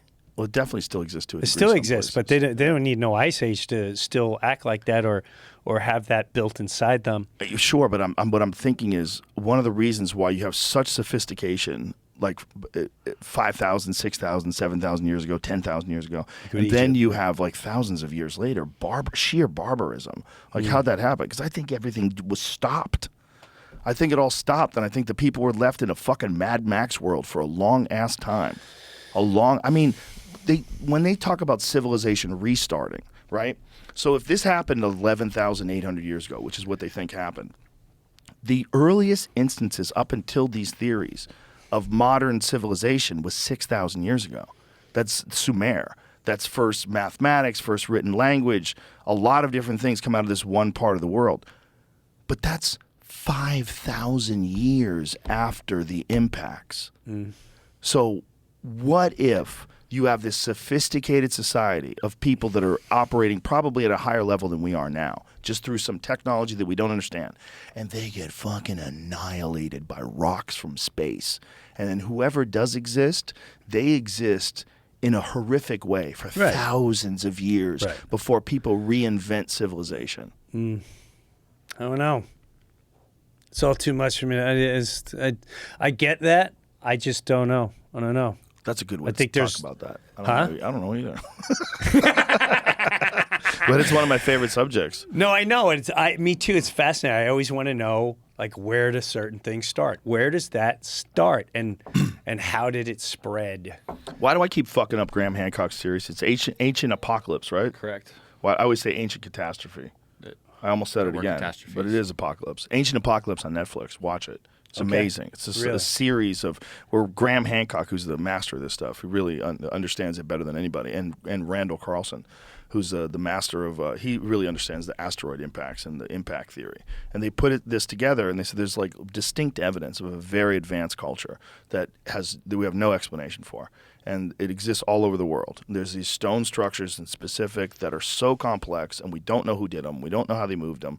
And all this evidence seems to point to that at one point in time, human beings had reached a very high level of sophistication for design, for construction, for the ability to move stones and cut them. Like, it's really high levels of construction, to the point where, you know, you're getting all these stones to meet perfectly at the top of a massive pyramid that's 2,300,000 stones. Well, not only that, like it's mind-boggling to think they're also in Mexico and there's and possibly be buried under a mountain that looks like a mountain, but it's actually another pyramid that everything grew over. Exactly. It's like, it's all through the Amazon. They find those too. Right. That's mind-boggling to me. Mind-boggling. All through the Amazon, it's filled with these structures.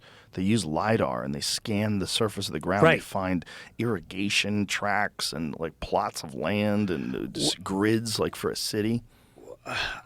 Wild shit. Did you go to man. Egypt? I have not been. I You'd want to like go. it. I went there and they were.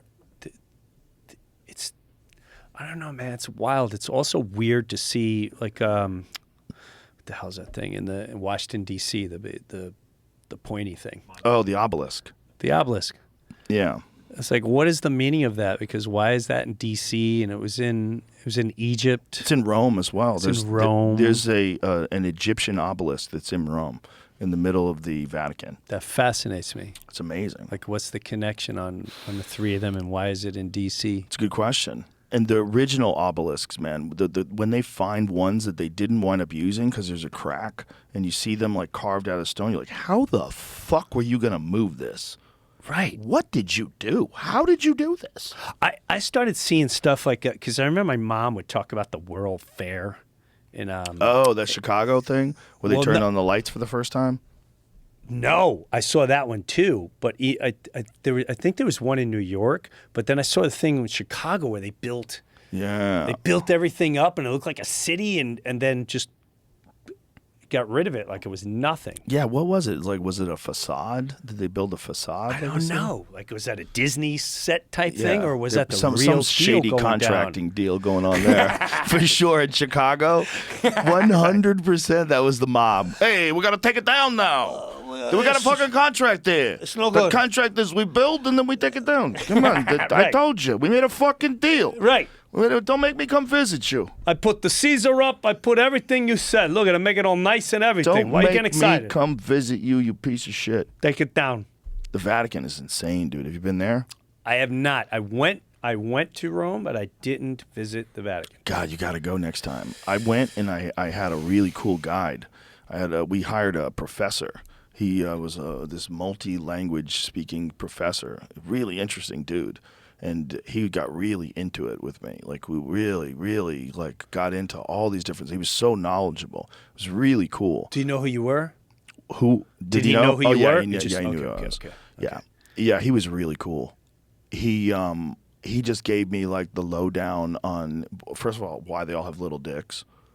I was like, why they all have little dicks? Like, there's got to be a reason for that. And he told me that they thought that a large penis was like brutish and barbaric. And they're like, some dude with a little dick had conned everybody into thinking the little dicks were the shit. So you have these like propaganda. total propaganda. It's the most easiest. It's a little dick guys like, you don't want that big dick. The big dick is nothing but problems. The big dick doesn't come with culture or agriculture or the civilization that we've created. This beautiful city relies on little dick energy. Start building these things everywhere. I need statues of They little had dicks on every legit corner. little dick energy. And after a while, somewhere along the line, I forget what the explanation was. They started covering them up with leaves. They started covering the dicks up with leaves. Right. So they'd be this beautiful body, this like perfect man, but this little leaf over it. little Little leaf. They're like, where? That guy had a hog on him. Look at the size of that guy. Little leaf dick. Yeah. I saw it. It's weird. Very rare that a guy built like a Greek god has a little tiny dick. I just don't think those things go together. You Like, look are at they messing with it? You look at the size of his hands and his shoulders. And it's like, well, Right, have but a a little dick. monster hog. Right. No, little tiny ass dick. You need and a- everyone's like, yes, little dicks are the way to go. Like, whatever little dick energy dude who was running Rome at the time was like, no. What? 2 inches? Are you insane? Nobody needs 2 inches. It's like you don't need an AR-15. That's like the same people today. What do you need an AR-15 to protect yourself? That's a military assault rifle. Oh, 2 God. inches. 1 inch is plenty to pleasure every woman that's ever existed. 1 inch is fine. They give them these little 1-inch penises. Giant Goliath of a man, full 6-pack. Dude looks like a literally looks like a superhero. Little Put that tiny ass leaf dick. over it. Cover his penis with a leaf. Just so weird. And there's so It is much weird. art, dude. There's so much art. You're blown away. I mean, you know there's so much art when you get there. But then when you're wandering around, you're like, what in the fuck, man? This is nuts. The arena. The Coliseum. Right, the Yeah. Coliseum? Yeah, the Coliseum is incredible. That's incredible. All of it's incredible. I mean, if you could go back and see what that was like when the Emperor of Rome was presiding over the Colosseum and they got people gladiator fights and they're letting tigers loose and shit. Like, what the fuck, man? They had the animals in cages Right. underneath the floor and they would raise the cage up and let the animal out. What's the movie? Was Gladiator. that- Gladiator. Russell Crowe. What The monster? shit. Monster movie. The shit. That was a monster. That movie was so good. Oh my god. I cried like a baby at the end. Oh of that my movie. god. I open mouth cried. Ugh. Everybody wanted to be Russell Crowe. Are you not entertained? Remember that? So good. Oh my god. And then the Joaquin Phoenix perfectly plays. He was great. Oh, perfectly plays the creepy dictator. He was such Oh a my god, he was so good. dick. So good and so beautiful at the time. Right. Imagine that that's the guy who becomes the Joker. Look how beautiful he was. Dude, he's a great actor. Oh my god, he's incredible. That guy's an He's incredible. unbelievable He actor. freaked me out in the Joker because I was like, this could happen. I think he's partially responsible for the Antifa riots. I think people saw that and they're like, that looks like fun. We need a real Joker. You know how many guys are out there like aspiring to be the real Joker? The And real then it's Joker. They're going to do Joker Part 2, which is great. Good job, Todd Phillips. I'm going to send us further into demise. It's the ultimate anti-hero. They are filming it next year, right? With Lady Gaga or something. It's happening right now. Oh god. It's musical too. Yeah, dude, it's I can't. I it's going to already be don't want to see so it. intense. I don't Oh, wanna it's going to see be it. good. It's going to be amazing. But isn't it funny that Todd Phillips had to stop making comedies because the world got too woke? Like the kind of comedies that he made before, if you tried to make them today, you'd get in real trouble. Todd Phillips was so. What was that first? Was Hangover his first? What was his first one? I don't know. That was him, Hangover, right? Yeah, that's him. Let's go to his IMDb. Check my IMDb. Check my eye. What have you ever done? He made What have you Road ever Trip. done, Jim? Well, why don't you just check my IMDb? And Piece you'll of shit. see I was both half incredible baked, you things. fucking piece of shit. Yeah, his first movie was Road Trip and then Old School. Oh wow! So he did some classics. So he went right Road from Trip and Yeah, right Old after School. Old School right out of the gate. Oh my god! Right out of the gate. Right out of the gate. There's a drive, and the left fielder doesn't even move. But I think he did an interview where he was talking about it, like the difficulties of doing those kind of comedies today. I guess so. Yeah. I mean, what was so offensive in what? Everything. Try watching them again. Try watching Step Brothers. You watch Step Brothers, you're like, Jesus, like the language. Like you there's so many of those things you cannot say The today. Hangover offensive? Yeah. That's what I'm saying. Like, Perfectly. what is? Perfectly. It's the right raunchy, amount. but It's it's raunchy. not That's what I say. I offensive. say Yeah, raunchy, but I It don't was think rated there's R. I think anything. that was the only thing that was big about it. There's nothing A little bit of cancelable. nudity, Well, doesn't get fucked up in Vegas, Dr. Ken pull his dick out? whatever that was. Remember, he's got a That's micro weird. penis. Yeah, Do you think that was really his dick? If it is, that's so rude. If you're like, listen, and you know, I'm not- we don't even have to do any special effects. I don't Just want no showing my dick. maybe it really is his dick. He's proud It of it. could be. Could be. Could be. It is. I mean, if you're going for the laugh and you think If he was the king of the world, everybody would have a little dick on a statue. that's right, so he may be I onto mean, something. maybe having the baby is a big problem, you know. Yeah, it's a little bit of But an I issue. guess That's normal though. That movie, Great when fucking movie. When I saw that in the theaters, that's another one where it's hard to get me to belly laugh. I was belly laughing. How about something about Mary? Remember that? That was hilarious. Fairley Brothers. Yes, Oh, and the uh, jizz in the hair. what's his? And what wasn't there the guy? What's his name? Oh my god! And he kept having a pimple in a different spot. Chris Elliott. Yes, Yeah. Chris Elliott had like a weird. And how funny was Damon? Yeah. No, not Dylan. Yeah. Matt Dillon. Yeah. It's the cop. Yeah. You know, Yeah. the kids that feel bad. Dude, he was funny in that. Yeah. I miss those kind of movies. You know? I do too. So funny. Kingpin. Kingpin was hilarious. Oh my God. Hilarious. I miss those kind of movies. They don't really make that many of those. It used to be there was a lot of banger comedies that would come out every year. I would say Anchorman's the closest thing to Yeah. like that silly ensemble, Mm-hmm. and you're invested. No matter how silly the character is, you're invested in him. Sandler still does them. He still Sandler does great, them, yep. Great silly movies. Yep. He's the king of silly movies. He's the king. King of silly. It's always funny to me like critics review his movie poorly. I'm like, this is a perfect Adam Sandler movie, you idiot. You know, I mean, if He's you don't not here like to Happy appease Gilmore, you. if you don't like Happy Gilmore, you can go fuck yourself. Right. You don't like that movie? Like that? Do you know what you're signing up for? Like, it's not like you go to a fucking JoJo Siwa concert and you're looking to see Pink Floyd. You went to the wrong place. Right. It's an Adam Sandler movie, and they're awesome. Right. You just got to be in the mood for like the Zohan. Right. I'm If not you're in the here for mood that- Raging Bull. It's a great movie. The Zohan's a great fucking movie. I love that movie.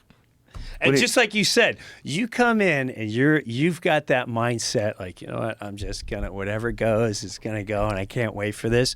These movies are hilarious. Hilarious. Hilarious. The Zohan is a hilarious movie. That's such a good movie. During the pandemic, my family and I, well, you know, when my kids were 10 and 12 at the time, and like that's the perfect kind of movie to watch because they're pretty non-offensive. You can watch any Adam Sandler movie with your kids, and I'll enjoy them too. It was perfect. So we watched every Adam Sandler movie. We binged them. He was good in you know what he was good in too? Which like he could do serious stuff too. Uncut Gems. What was was it Spanish Fly? What's that? Where it was like he had a wife and a kid, or like he played like a father. It was Spanglish. Was it Spanglish? Banglish? Spanglish? Spanglish. What is Spanglish? I'm not aware of that one. I feel like, and he was more serious, and he was really Well, he was good in it. amazing in Uncut Gems. It's 2004. Oh wow, I didn't know about that one. No, he was really good in that. Bro, he's amazing. You is should. Have you seen Uncut Gems? I don't. Let me see the. Uncut Gems. Yeah, Spanglish. How do you say it, Jim? I really like Spanglish. Uncut Gems. It's about Uncut Gems. gambling. Let me see. Uncut Gems. Oh, I didn't see this one. Bro, Uncut Gems is fucking amazing. We just watched the trailer because the Oh, I trailer will wanted give to you see this anxiety. one. It's I incredible. wanted to see this one. It is incredible. It's an incredible movie, and he's so goddamn good in it. He plays a gambling addict so well, it freaks you the fuck out while you're watching. You go, no, no, no, no, no, no, no! Don't fucking do this. Mike Francesca. Yeah, dude. A lot of good actors are in it. It's a great movie. Man. All right, that's the movie of the week then. Oh, you have to watch That's it. the movie of the week. Yeah, people told me about it and I put it off. And then when I finally watched it, I was like, holy shit. I get home Sunday night. That we're watching that movie. Yeah, my wife didn't even enjoy it. It gave her anxiety. Really? It's so crazy. Then that means it's really good. It's so good, dude. I can't it's wait to so see it. good. And Adam Sandler plays a gambling. You ever been around gambling junkies? Yeah. He plays it perfect. He just like, this next one, I got this fucking next one. I'm going to shove it up everybody's fucking ass. It's amazing. It's so good. That's those guys, man. Those guys that get addicted to sports gambling. Yep. Holy fuck, those guys are just degenerates. It is just a roller coaster ride of emotions, and they can't stop. They can't They're stop. so addicted to that rush. I know a guy lost a lot of money, Yeah. like $250,000. I'm sure this guy's, but for a guy of his status to lose that, I remember there was a guy. Even I went to, I think I was filming a pilot or something, and I was like, "Oh, you got to come out for this pilot," and I flew him out, blah blah, and he was gone till like 5 a.m. Came back, he's like, "Yeah, I was at the casino." I said, "There's a casino in L.A." Somewhere out there and he found it, and he stayed. It was probably like an hour away. He found it. We'd show up at 5 a.m. When those guys are in, you're in L.A. You're going to California. You're going to Hollywood. So many things you can do. You're looking for stars. You're looking for. You're going to go see the mountains. You're going to take a ride on the hills, Mulholland, anything.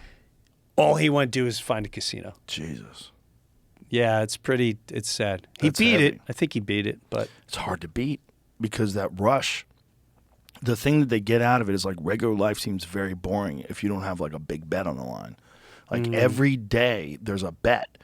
And every day you're trying to get even or you're trying to get better. You're trying to get that money back. And people are trying to get you because you have loans out. And so you have to run away. So it's this wild adventure. That's when it gets intense. Ooh. And in New York, they have off-track betting. Right, so there's betting everywhere. In New York, you can go bet on the horse races. You can bet on dog races. We had a relationship, it was only have too much. Can you bet on dog races still? They used to be in Florida. Greyhound seen races, that in Florida. Right? Do they still do that? Because I know that like a lot of animal cruelty people wanted to stop that. They do them here in Texas. Oh Jesus Christ! Yeah. Yeah. I don't know. Let me retract. It says dog racing is illegal in 7 states. All dog tracks have been closed and ceased live racing, but a prohibitory statute has been enacted. Those states include Alabama, Arkansas, Connecticut, Kansas, Iowa, Texas, and Wisconsin. So those are the places where you can still. Yeah. But do they do it? This video is from last year. Oh my God! This is last year. They put a wire mesh over the dog's face, too, and make them run. Look at these motherfuckers. Look at how fast they run. Bro.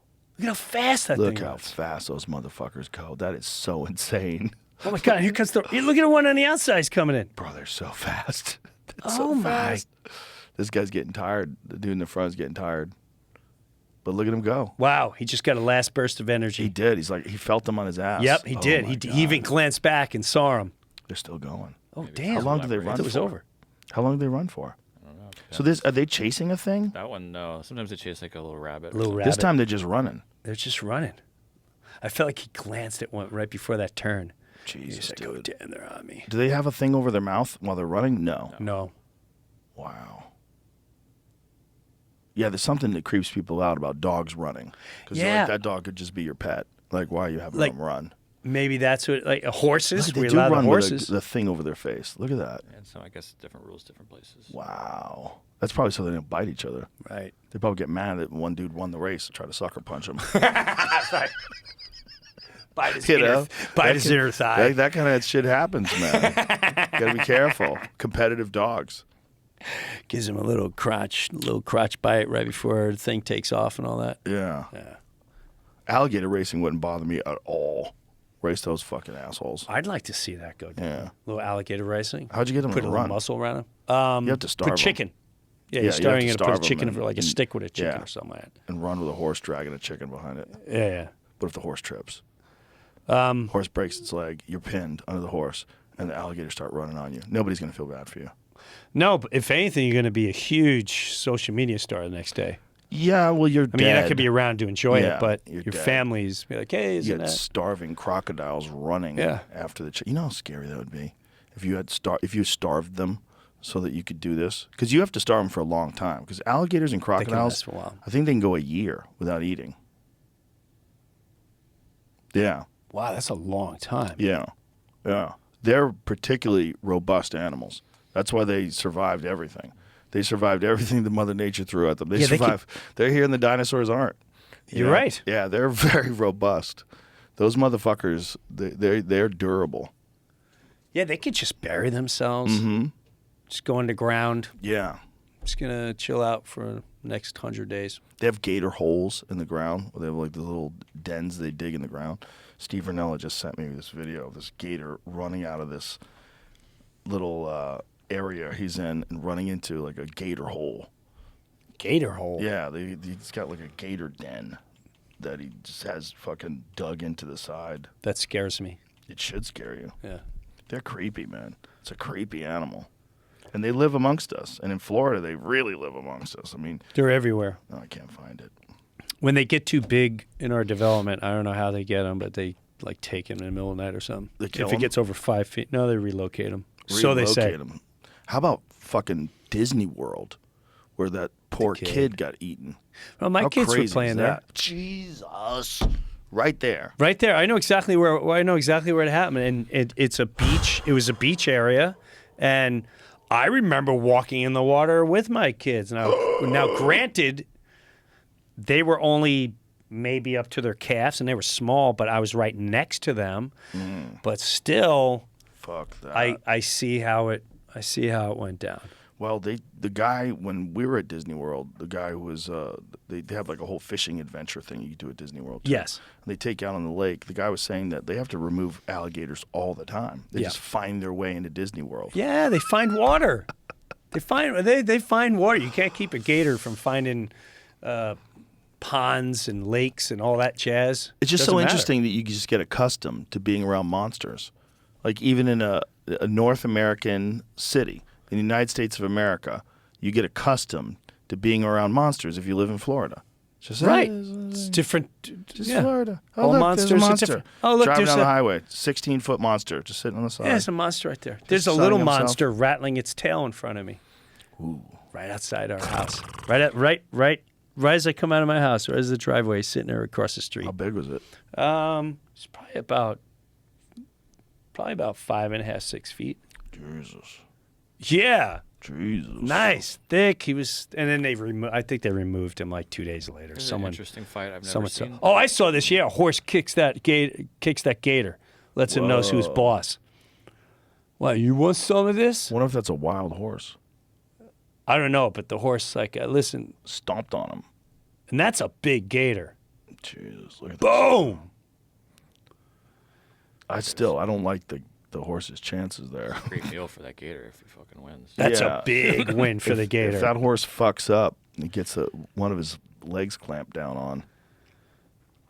Horses are so fucking strong, though. They are. They really are. I love seeing them in the wild. Are there any places left? I know in North Carolina there's wild horses. There's a lot of wild horses in this country. It's actually an issue. Really? Yeah, it's an issue in some places where they're trying to figure out what to do, and they've opposed killing wild horses. What? So they're trying to figure out some people are opposed to it. Some people do kill them. It's wild horses will compete with domestic cattle and a lot of other animals for resources. You know, they could reining in the wild horse crisis. Here it goes. See, 2,000 horses and burros. Says on Yeah. public lands. certainly stands at 26,000 animals. Look at this. Bureau of Land Management, the federal agency charged with managing the animals, sets an appropriate population level for wild horses based on the amount of rangeland available.